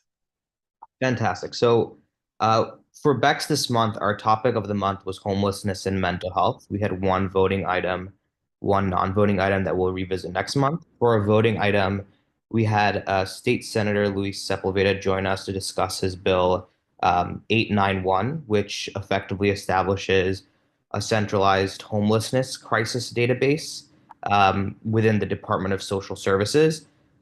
He joined us for about 45 minutes. We did a thorough Q&A. The committee thought it was a really, really innovative and bold bill to effectively consolidate all of the data that is around chronic homelessness across state and local agencies into a single database. And so we, in conclusion, wrote a strong letter of support directed toward the governor, our state senators within our district, as well as our assembly members within our district, with 5 considerations to add to the bill as it goes through the state Senate and the Assembly. Those considerations effectively around 1, the protection of both individual data of the individuals within the database, as well as protection of that data from any federal pressure or demands from the federal government to access that data. The second bucket being some type of opt-out provided for individuals whose data is being collected. And third, around resourcing and the size of the database. So ensuring that there is dedicated resourcing, both from a tech and people perspective, to implement this database, and then a capturing of additional demographic data that can get to some of the root causes of chronic homelessness, like the number of visits to a hospital or emergency psych interventions, things like that. So we voted on this letter of support. We approved it 12-0-0-0, and that was our voting item. On the second non-voting item, we had a brief discussion about the Fair Share Act for homeless shelters, which is quite a controversial topic, which effectively redistributes the number of homeless shelters within each district based on population, rather than where the highest number of homeless individuals might be. This is a bill that's currently in our assembly and is being finalized now. Assemblymember Tapia will join our next meeting in June. So would encourage anyone who has strong opinions about the topic to join, because it is quite a controversial issue, and I think it'll have a lot of opinions both in state Senate and Assembly before it passes. Any questions? Any comments? Good, thank you. And then last but not least, SLAP. So SLAP had 4 resos. I think in regard to the order, it might make sense to switch the second and fourth bullet. Okay, yep. Okay, so starting, oh, I didn't hear that. Oh, could you switch the second and fourth bullet? I think it might make sense to flow from the revisions. I don't know how it is in the packet, but at least, okay. Here we go, days. So cannabis licensing, After the cannabis questionnaire review process. questionnaire, Dining. dining out loud. Okay. Cannabis, dining. Yep. So in regard to the first item, SLAP had our first renewal application for a card like this. So that's a conditional adult use retail dispensary for cannabis. This is for days located at 33 Queen Square West. So the reason why we brought this to committee is that, generally they seem to be a good operator, but the district has received complaints. There's about 23 complaints about noise. So we asked them about that when they came to our meeting. They attributed it to either their neighbors or, they had some opening events when they first opened a couple of years ago. They do have an external speaker, which they had trouble admitting was an external speaker. But, at the end of it, they agreed to remove that speaker and just be more conscious of, potential loiters in front of the store, smoking in front of the store. and then to just be responsive to the community. So, we structured an affidavit that was modeled on, the one that we use for liquor, so it has stipulations around noise, crowd control, things like that. And they have yet to sign or return that affidavit to us, but hoping that they do, the committee voted to deny unless they follow the terms of the affidavit, and that was unanimous 10-0-0. Great, thank you. Any questions? Any comments? Okay, go. Okay, so then next, the committee voted on our revisions to the guidelines on cannabis licensing. So we had actually spent the previous month, talking about the guidelines, which have become outdated and which, members of the committee felt were overly restrictive because it was essentially resulting in us denying every single cannabis applicant for the most part. And also as a result of that, not being able to take the opportunity to work with them to draw up an affidavit. So, as part of this process, there was a month of community outreach where we deployed a survey.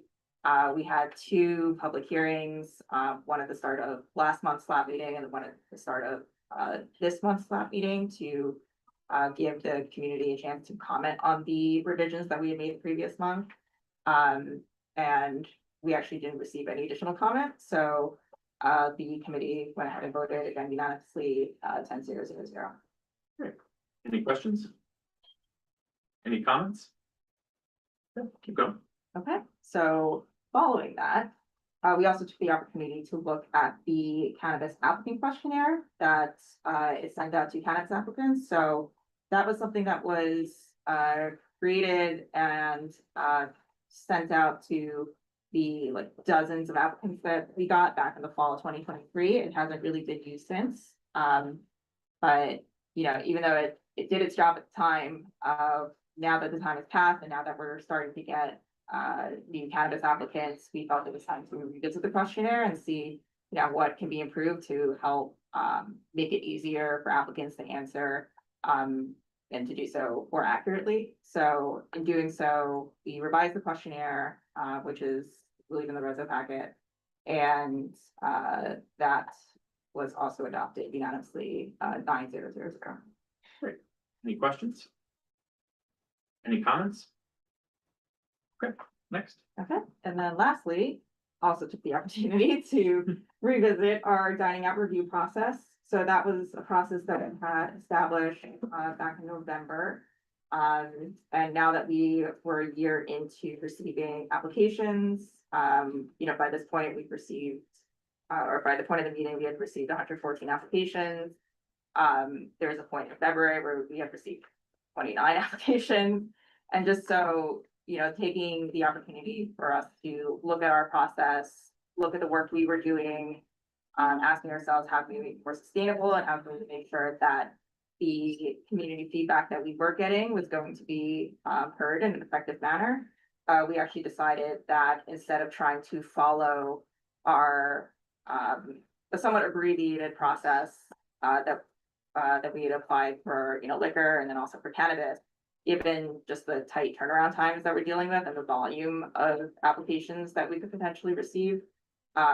Now we are going to focus more on just noticing the community about any dining out applications that are coming forth, but then saving that any feedback we receive for the liquor application process, since any applicants that are applying for dining out that want liquor service have to basically apply for an alteration to liquor license.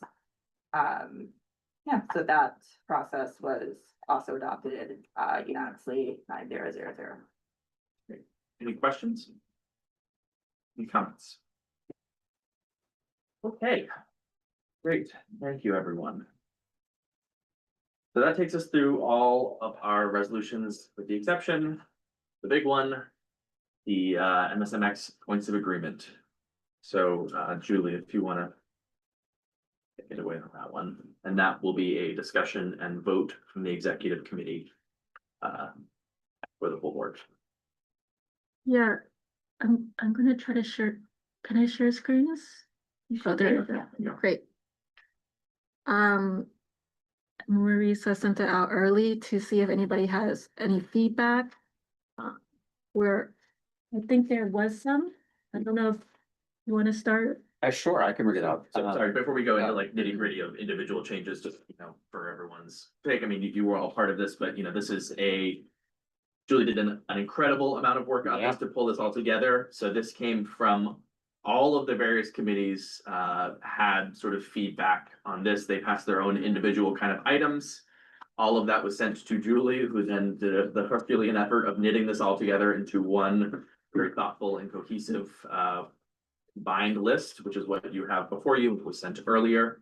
And so that is what we're going to present to the full board, pending the vote tonight. And I think when we do the report, we should give, especially for our new members, a little bit of an explanation again of what the POAs are. But for tonight, I think we're all relatively familiar with what those are at this point, unless there are questions. So I just want to make sure that we cover that topic at full board on Thursday. Are you making that introduction? I will not be. Because I will be Who's there, making that introduction? So I'm gonna give it right to Julie. No, you're up there because this is your second one. I'm sitting down.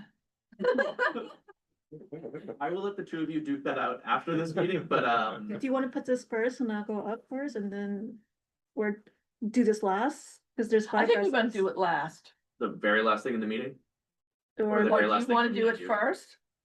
Would you prefer? I'm do it happy to, first? if you want to do your five resos first and I'll come up after you. That's fine. If we want to put it at the end of land use, basically. Okay, so It just changes because it's the. Okay, it's back to the executive committee. Right now, but it's fine. no, right now, it's number 2. I think we should do it as number 2. Well, then you had to sit down and then I have to come up. So, no, I won't sit down. I'll just sit in the chair. Right, that's the logistics. Sitting and standing is not that big of a lift. I'll sit down and stand up several times. You could do it first, Yeah. and then Nancy can take over and do the 4 resos after. Great. That Great. works. So even before. So 5 times square is second. Yeah. Square a second, okay. Okay. You're number 1. Is that all right? Yeah. All right, great. Okay, so all of that said, that'll be the kind of preamble of the full board meeting. Now let's dive into their particular items. Yeah. I had an item, so I had a particular item and then I had a larger, which is more of a question. Where would you like me to start? So let's start, actually, that's a good point. Let's start with questions to make sure we're all on the same page there. Any Okay. questions to the resolution that was sent earlier? Sorry, Ms. Brown. Oh, sorry, can I ask? a Yeah, question? yeah, please, yeah. So my question is just more of like again, a process procedural one.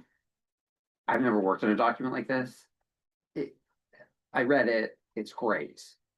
There is no sense of priority or hierarchy to these asks, which I know would require a whole other level of discussion that we don't want to necessarily get into today.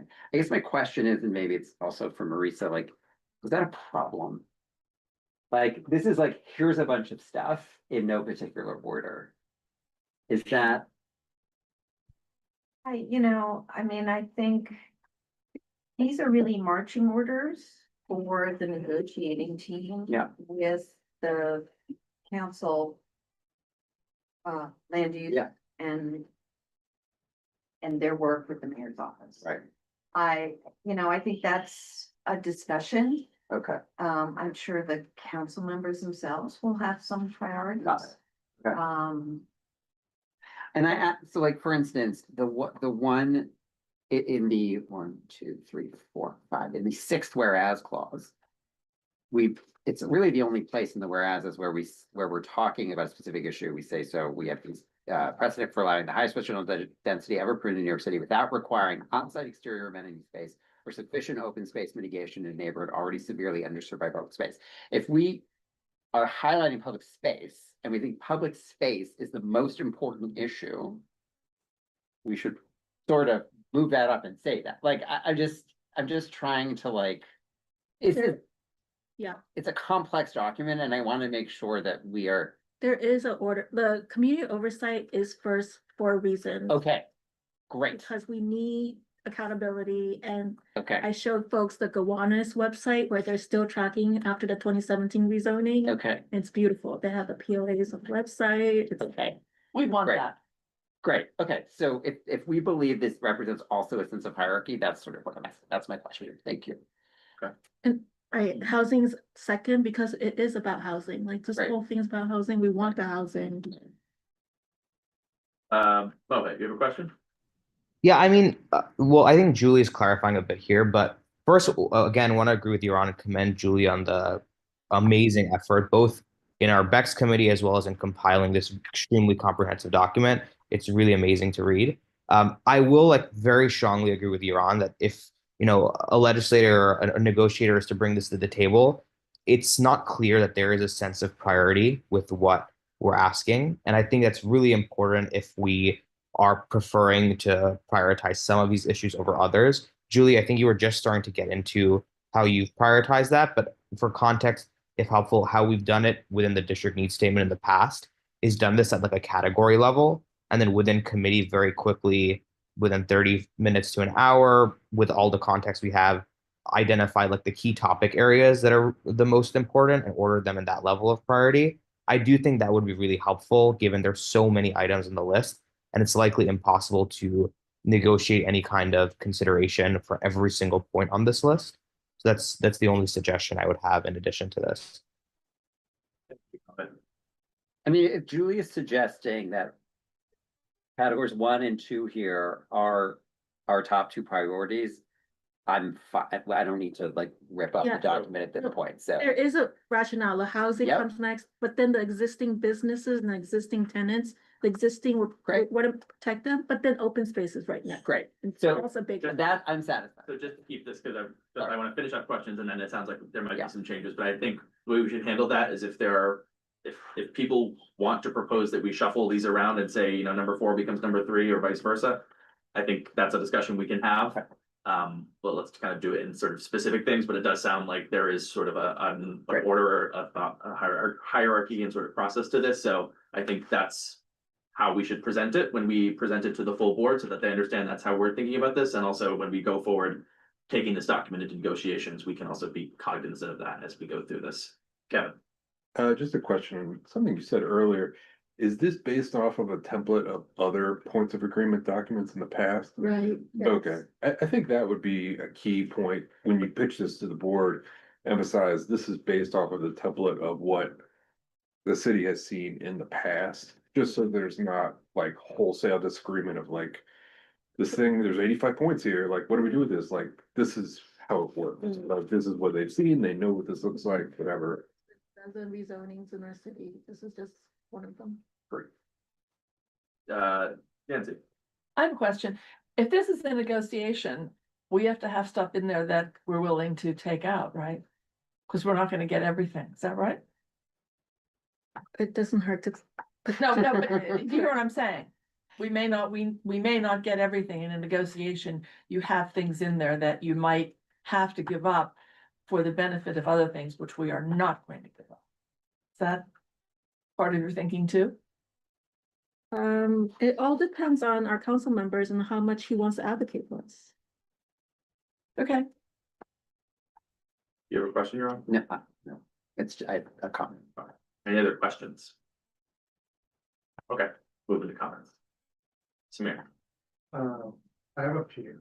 You want me to do one at a time? Yeah, sure, go for it. The first one is, it looks like the last 2 resolve sentence statements was either the end of the resolution. Yeah, That was fixed.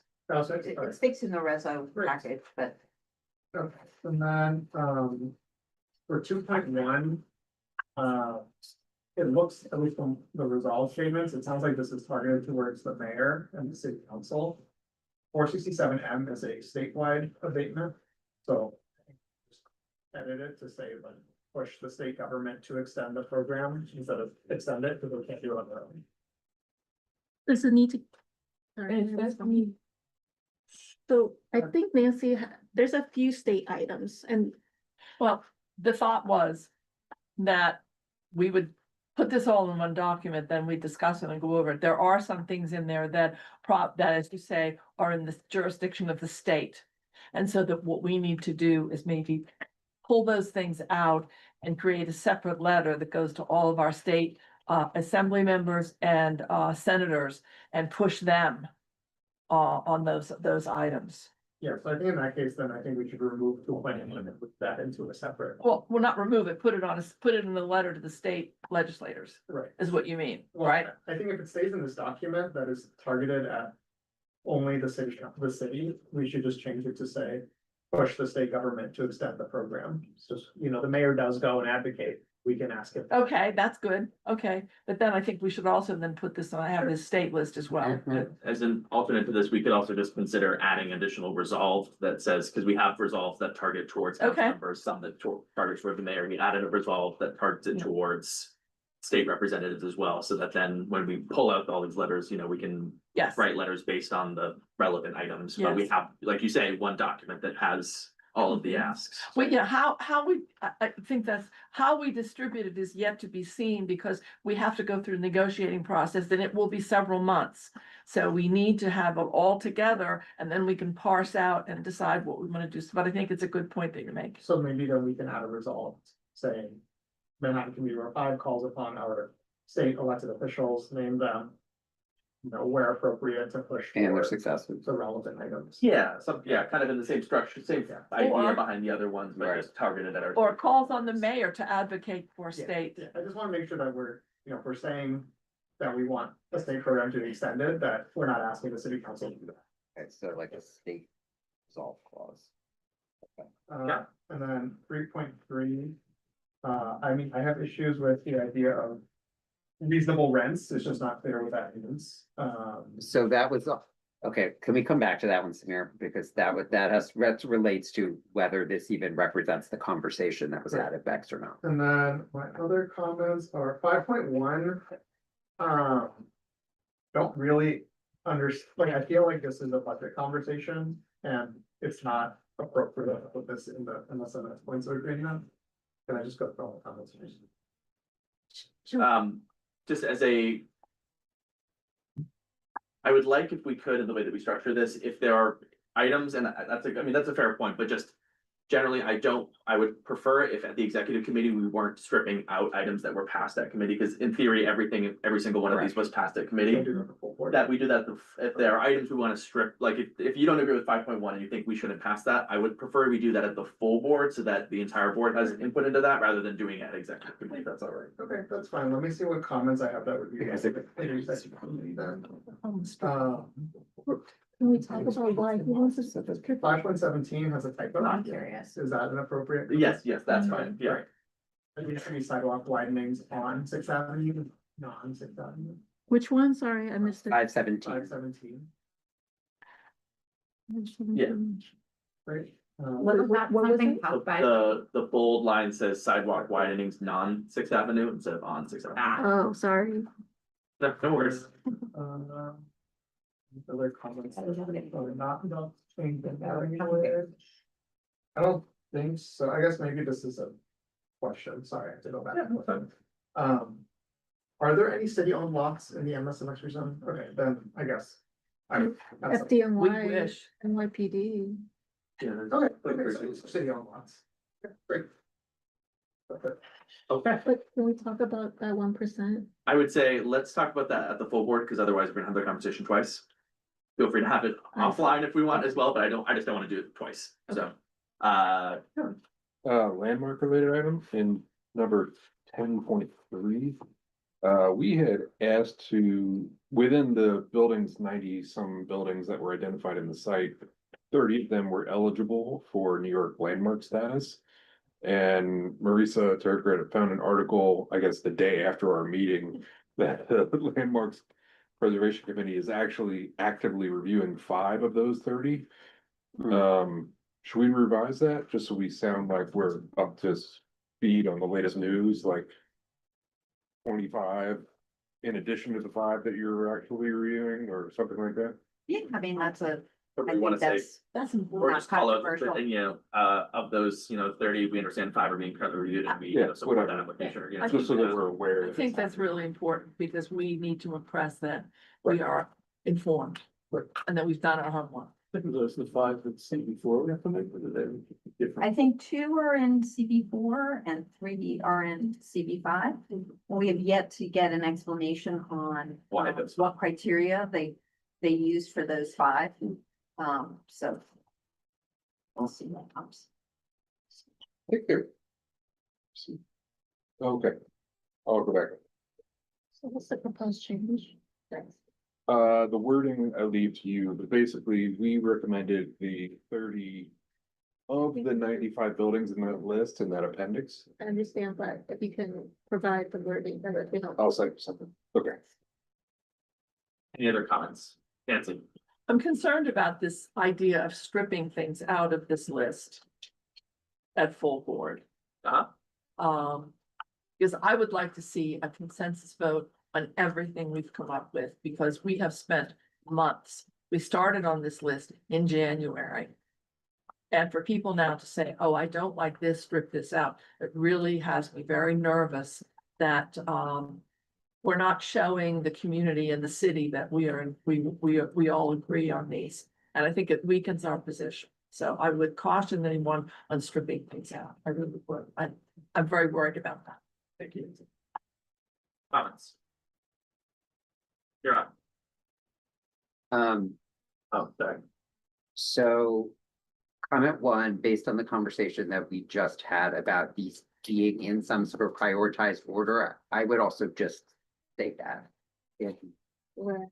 in the final resolves. So we say all of which are critical to the well-being of future residents in Midtown South, and maybe you add, but in this order, I don't know, some way that leads into the list saying that this is an ordered list. I think we at least need to say that Okay. in that last resolve, that one. And two, coming back to 3.3. So to Nick's point, it's not about stripping it out because I don't like it. This is about remembering the discussion effects and thinking this does not represent discussion effects. So I'd love to hear from Tristan and Kevin and others on this. I and Mohit, I emailed you as well. At Bex, I'm not going to watch the video right now. I believe we talked about what is now 3.3. And we discussed how the language was pretty vague, as Samir pointed out, to potentially also be construed that we were advocating for commercial rent control. And so I thought we left the meeting agreeing to strike this one entirely. So I guess I raised the question of, does this represent what Bex voted on? Sure. I'm gonna let Mohit have the first pass at that. Sure. So I think potentially there's a reconciliation error here. I think we did strike a portion of this and leave in the fact that there are a number of businesses that could be displaced, like the second half of 3.3, but remove the first half of 3.3. But then what are we saying about those businesses? If we're just stating a fact. But I think it was more general about like helping understand the scope of displacement that would happen for potential businesses, and then we cited the number 114. But I'll have to go back into the notes and find the strike, and if so, would we consider it a friendly amendment? Because it was approved in committee. Right, I just want to get to what we approved in committee. I see Julie has her hand up, but my recollection from committee was that we basically thought that 3.3 was contained within 3.1. And in 3.1, asking for relocation assistance for displaced businesses was enough, but Julie, Yeah, I just think this item is important. Like, sure, we're gonna help them with protection about harassment and relocation, but also we want a diversity of retail in this new district. That's gonna be very expensive. And we want some of them to be mom and pop versus the big box stores. So how is that gonna happen? They might need some kind of subsidized rent. And is that possible? Is there a program that could, no? Go ahead, Grayson. And as someone who's worked to try and pass commercial rent control, what you can do is create different size retail stores so that they are not mega stores, you know, sort of big box stores. Yeah. So you can legislate to restrict the size of individual stores. And so you could do something like that. Yeah. You know, Brewer's done that on the west side. It's actually been very effective. And that's a way to get mom and pops in there Right. and to keep big box, limit, not keep Yeah. them out, but limit them. And so I saw that in the Soho NoHo rezoning where they asked for that restriction. But then this rezoning, they lifted the 10,000 square feet specifically. And we did not say anything about that. That would have been in scope if we had used it in our last month or so. We could have done something, but we missed it. Well, you can put it here. We can put it here. If we can put it here, that'd be great. I mean, I'm treating this process more like a committee, so we're open to discussion, and if we want to, agree on a general angle for this, and then this will come in text, at the full board. I know this is coming specifically out of the committee, but I want to make sure that we get this opportunity. So if there's kind of something that somebody wants to summarize that. I mean, could we say, encourage opportunities for mom and pop commercial that may include boom, boom, boom, like, I think that as long as we get a little more specific here, I think that's fine. So what is the may include? That may include Smaller retail spaces. restricted, Retail size. yeah, restricted retail size. So it's not only, right, restricted retail size, but there have been incentives for mixed use buildings that would, that there are existing, so where there are existing incentives for mom and pop shops to be in locations, they should be pulled into the new models. Because a lot of the mom and pop shops that exist now got their opportunity because a neighborhood was moribund, like on the, I wanna say not the Upper East Side, but like in East Harlem. There are a lot of those shops have incentives, that allow them to remain open. So I just think incentives also help. Whether it's rent subsidy or something like that, that also helps besides size. Todd. Hear me. Yes. Okay, so I just want to add my support to the concept of changing or altering the form of our document, because I thought I heard Julie say that the bullet points at the very top did in fact represent an ordering of priorities. And I think I heard Yaron say something similar. We've got 87 or 88 different points here, and there's going to be a negotiation. There's got to be some place in this resolution that prioritizes them, at least at a top level. So I support that. That's an issue of form.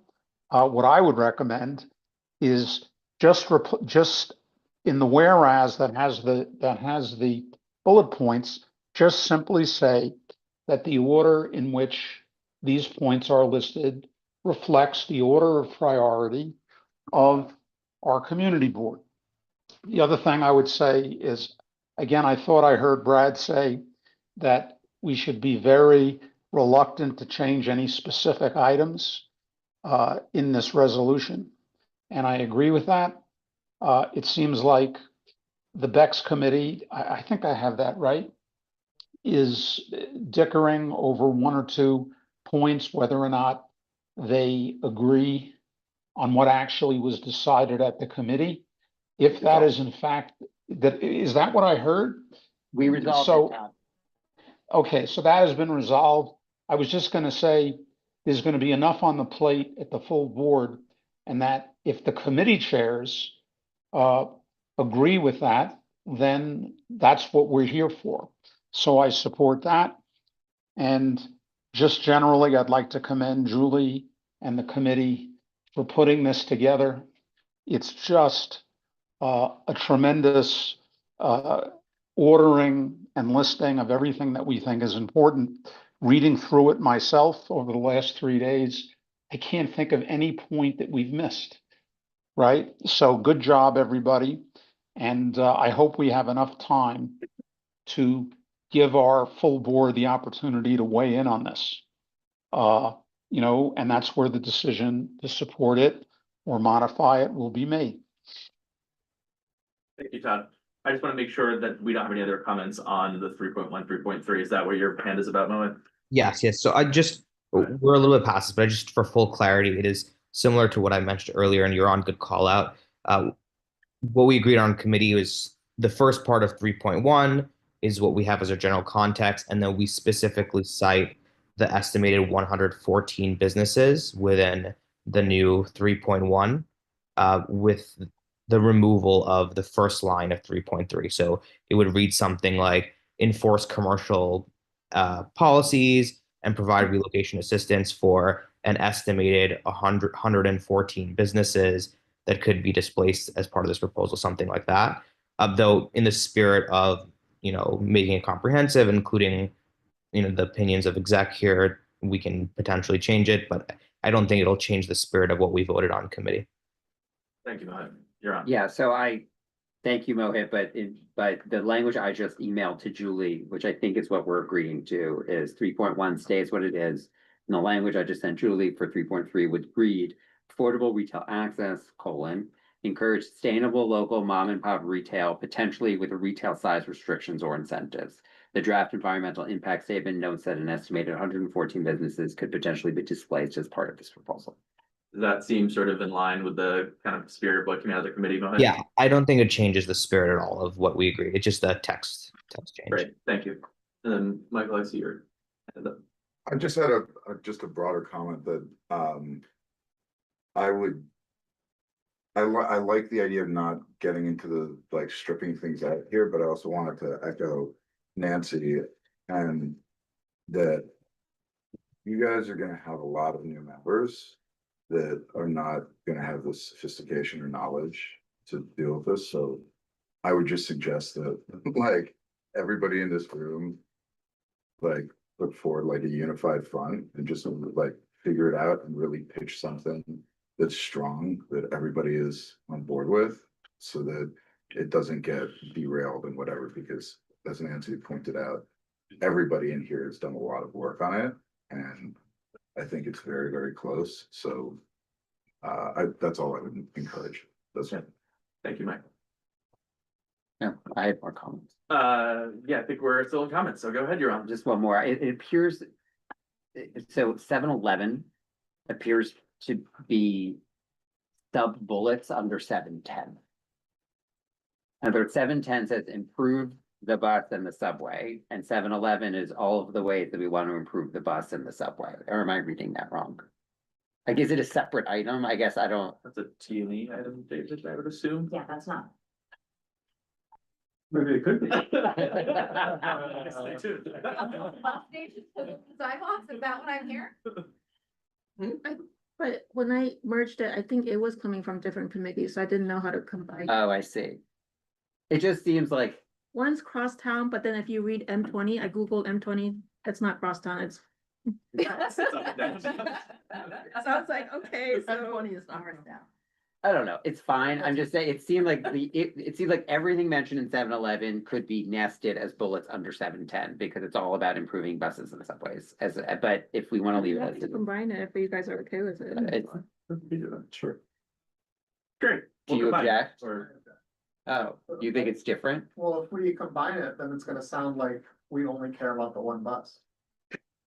We need to Like, change if the we can title. improve bus and subway service. No, including, and then these specific bullet points. Right, fine. That's all I'm saying. As long as it's not just it doesn't come across as improved bus. So this, the senior time only cares about M20. No, all other bus lines. Go ahead. Is it possible to make some of these changes now? I- Or, so we're voting on? Yeah, so I mean, I'm treating this like a committee where, you're not voting on a baked resolution out of those. So I mean, I want to make sure we get the spirit right. So yeah, if we want to make these changes, I think it's your document on the screen. So if you want to make some of these edits, or I don't know how Well, he I think said, you're on is tracking some of the changes. Well, I sent you new language for 3.3. I can give you proposed language for the resolve clause, I would say, and these are in order. I think Samir's sort of typo-y stuff, maybe you send that. I already changed that. Oh, okay. And then what about the, like, adding the state representatives? Should I? You send verbiage? Yeah. Yeah, I can send it after. If you have verbiage for me too, right? I just. The language, okay. And then the 7.10, 7.11, can you send me verbiage? Someone on transportation should redo that, because I just wanna make sure all the, I can do that too. okay. Great. And then can we talk about the 1% perks? Yeah, I would love to talk about that. Yeah. We can talk about it, sure, I just, I don't, To get to consensus, so we don't have to talk about a full board, is that, I just wanna is that the understand goal? when, in the future. No, I mean procedurally, not content, procedurally, why would we talk about it tonight? I mean, procedurally, because we do the. Because we're voting on it. We're Okay. voting on it. Yeah, Like, okay, I would vote no unless we talk about it. okay, I wanna understand. okay. So I just wanna understand in the future, when we have a resolution, can we put like random budget asks in all our resolutions from now on? Cause like, to me, the whole point of the Bex committee and the way we do the budget is that we're trading off things in the budget. beginning, we're changing, it's not gonna happen in Bex anymore, but Oh, keep going. okay. I mean, in that case, so in the future, can I just add budget asks to our teeny resolutions? I mean, No. I mean, I think in the broad way that you're asking, Wait, but but these are not. 1% for parks is 1% of the entire budget, that's a budget ask. It is, but I mean, so are a lot of the changes that we're making here are, you know, capital improvements or expenditures, so I think we have to be careful and we can be judicious about that, but it is. I don't think it's a clear straight line, but go ahead, Nancy. The point of the purpose of the points of agreement is for our city council member to go to the mayor and get things funded. This is all about money. It's all about funding. So if we don't put in funding requests, we are missing the point. That's the function of the points of agreement, is to get funding, to get programs, to get studies, but it's to get the financial backing for what we want.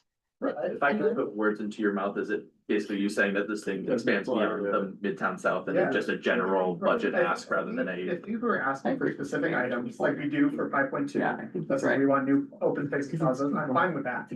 Issue is that we're saying, and also we want the parks budget to be 1% of the citywide budget. yeah.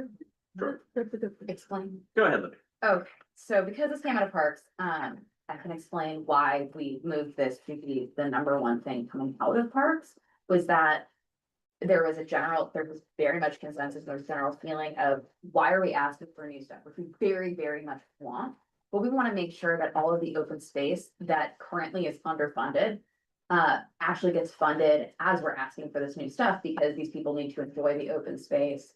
And it's not being currently funded, and you're gonna, you know, add a ton more people, that's creating an additional burden. So this was creating something that already exists, that is already, you know, approved essentially. It's not creating new policy, but the idea is to fund what we currently have as we then ask for more, because we want that proportionality to be right. But there was the consensus that we wanted to actually make sure there was enough capacity with what we've got.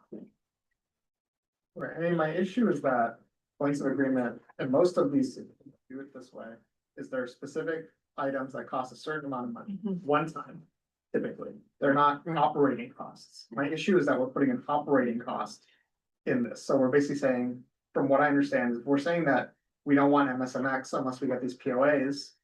Like, does that mean 5 years down the line, if they reduce the budget of parks to 0.9, that we want them to do the rezoning? Like, I'm just really, I have no issue with the first sentence. I mean, then I would definitely no.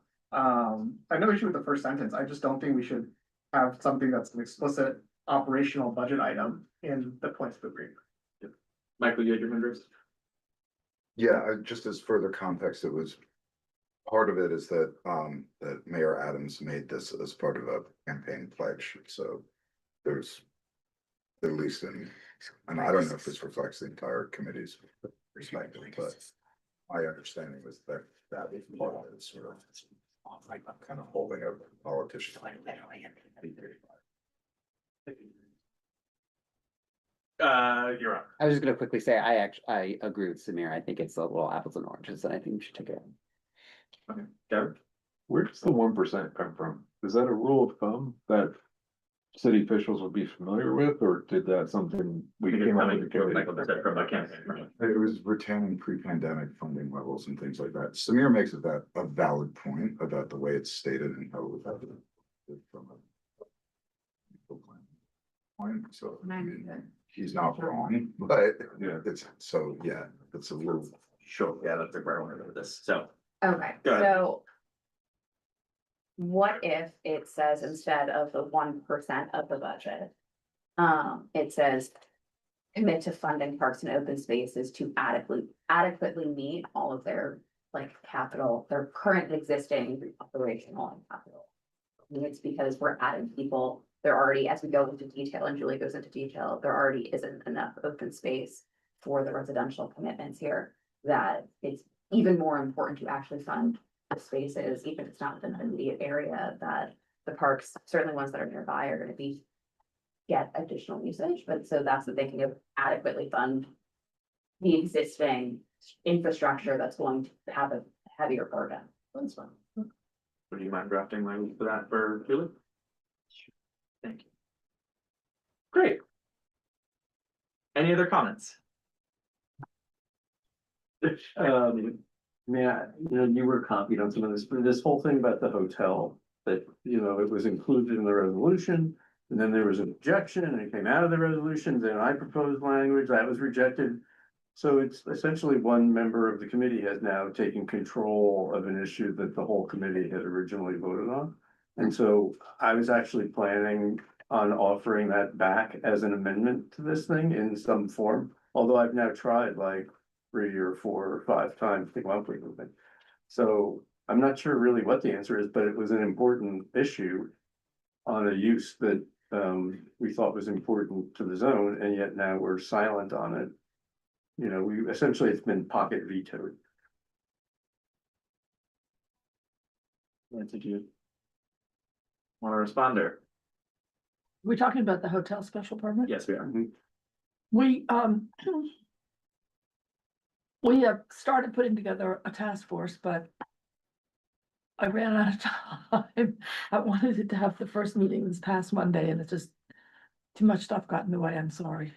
But I still would like to do it and, but it's not gonna make it into this POA. So if there was a way that we could put something in there about, I don't know, I mean, I don't think we're looking for funding. It's something we're gonna do. Do you have a way to? I don't know, I've tried a bunch of different ways. Is there? I don't know, I mean, other than saying, okay, now we're gonna form a task force to study the limitations of the special permit. And that this is an important use for. Maybe we could put in something like, I don't know.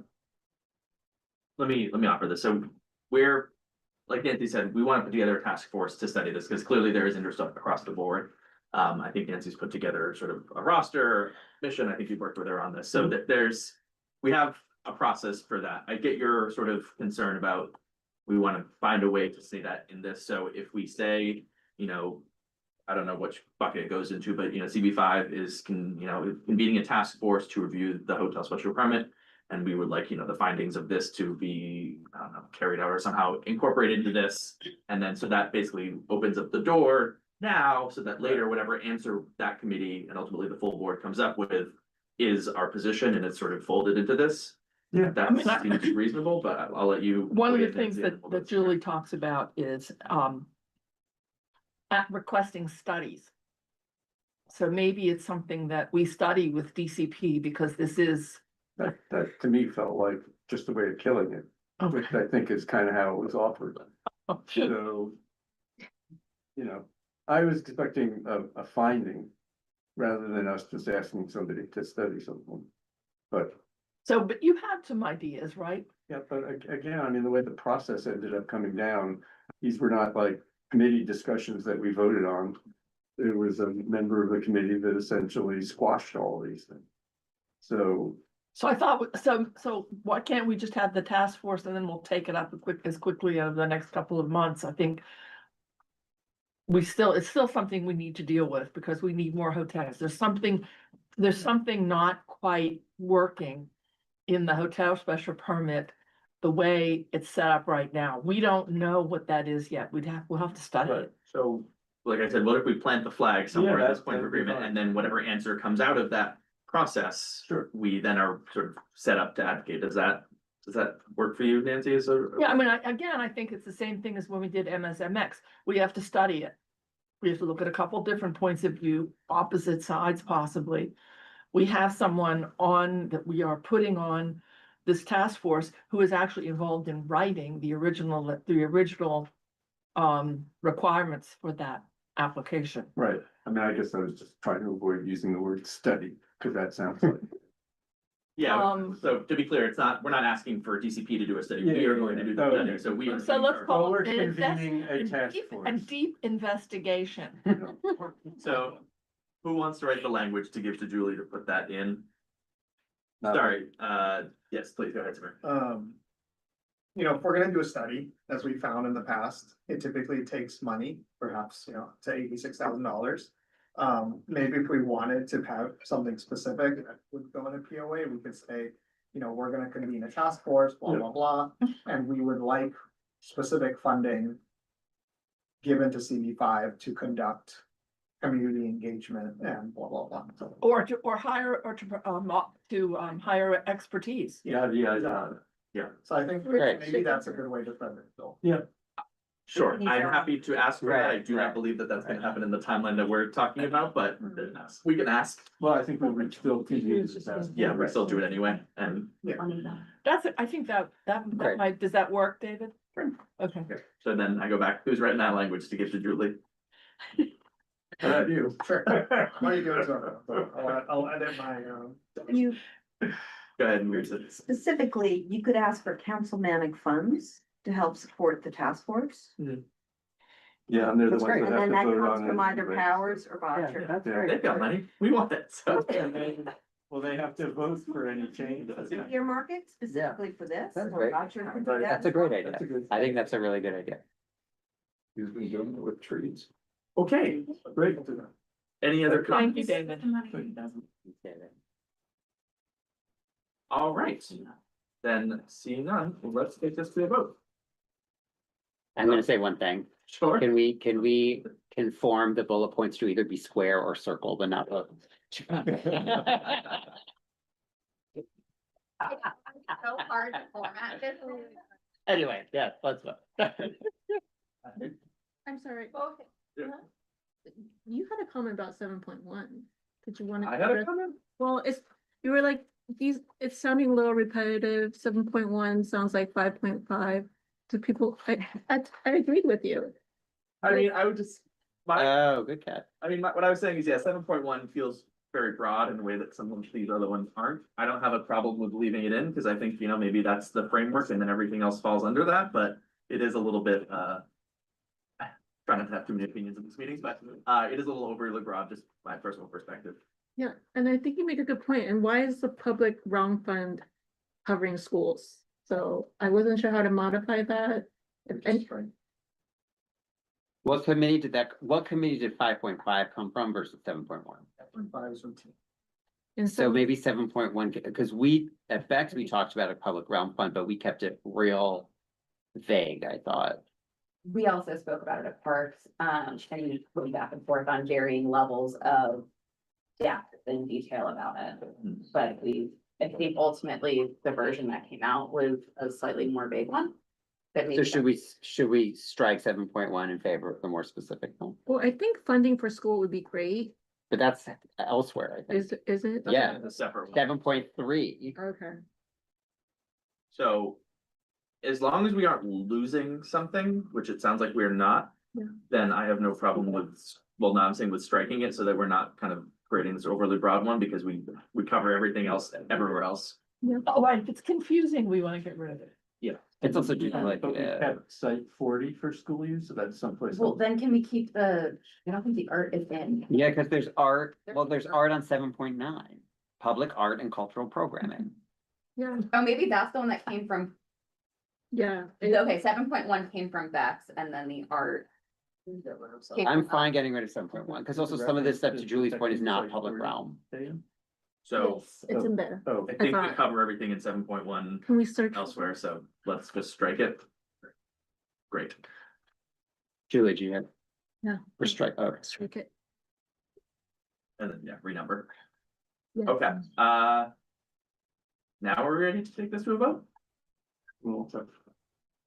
I'm searching by school. Do you remember what that school was? Site 40. Site 40. but site On 40, 25th Street. It's but the site north 40 side was of also 25th in the Street. main resolution, don't we mention site But 40? we just say preserve the site, we don't say No. any funding. Oh, you're right. Site 40. I can't find site 40. What we say in 7.3, assess the need for additional facilities in the district. Do we want to strengthen 7.3? Ensure that new development. Yeah, there's only one location for it, so. It's a vacant site on the north side of West 25th Street between Broadway and Sixth Avenue. I mean, I think it's covered in the main resolution, but if we wanna, it's the problem with 7.3. 7.3 is actually essentially asking for a study, it's not advocating. So we would have to reword 7.3. Maybe 7.1 can be replaced, make sure there is funding for. Yeah, I that feel like street. 7.1 is the umbrella and everything else kind of falls under 7.1. So should the other things get kind of pulled underneath? Well, I think what we're saying is that everything else is covered except a specific mention of site 40. And then what I'm saying is that it's hard to shove it into 7.3, because what 7.3 is saying is that Do a study. it's kind of like do a study, which is not what we're saying about that we want to do about site 40. So we would have to reword 7.3 to be like, take out assess and just say address school and childcare needs. And say, ensure the new develops account for the impact of local school childcare And facilities. Provide additional. And facilities. provide. What do we want to say, Julie? And assess the need for additional facilities in the district. And provide additional facilities in the district, because it says. Oh, right, take out assess the need for and just say provide. Be specific with site 40. So after the comma, Julie, and provide additional facilities in the district, including something about site 40. What do we want to say? An SCA development at site 40, Great. Including an SCA, school construction.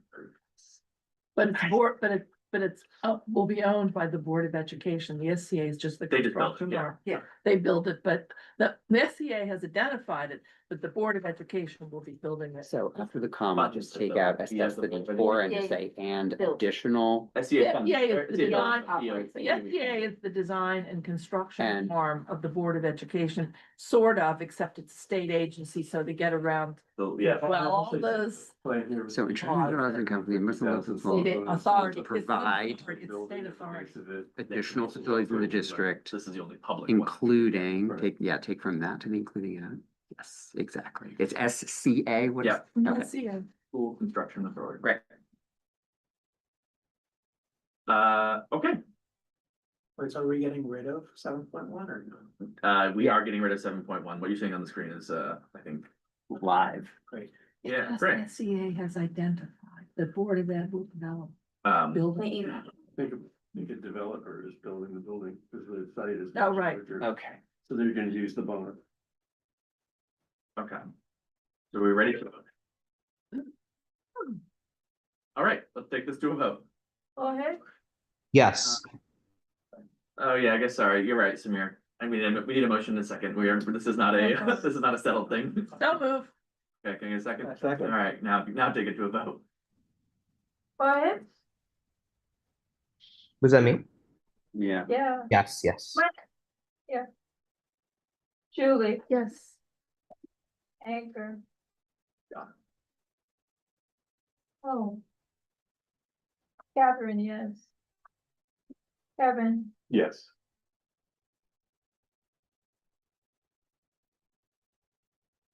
Nancy, Yes. Tristan, Yes.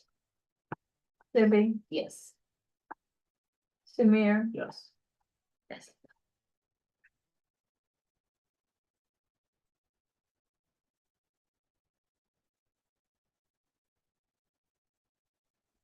okay, just give me a second.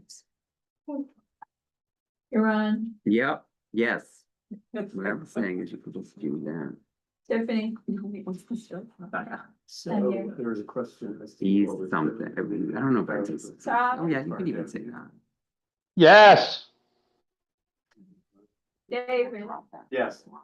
And for greater restroom, we said. Drop the line, what? I'm just saying. So good. Campaign ad right there. So it passes, 10 yes, doesn't one have to be- abstain, and the previous I mean- passes 11. Yes, and one abstains. You're just being a T and U one? Yeah, Okay. Okay, so Gramercy Park. The hotel. okay, yes, okay, all right, so now we are moving into new business. Any new business? Okay. Seeing none, all right, now we're going to move into an executive session to discuss staffing. You want to? You need a motion. Do I need to leave? the- Yes, I guess, yeah. Yes, yes. Thank you, yes. And Mark, thank you, Mark. Thank you, Mark. Mark, say what's. Thank you, Mark. I think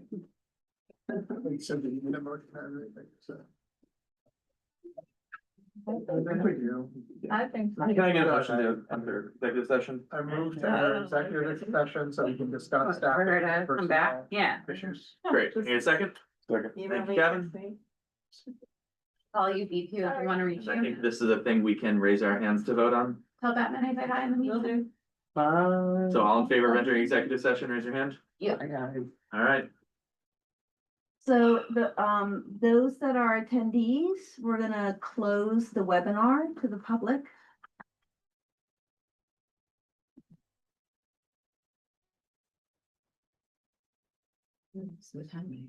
Charles, it's Charles. No, there's a couple. there's two people. I can't see them. Cheryl Chan. What must be the difference, yeah, but. That doesn't look familiar.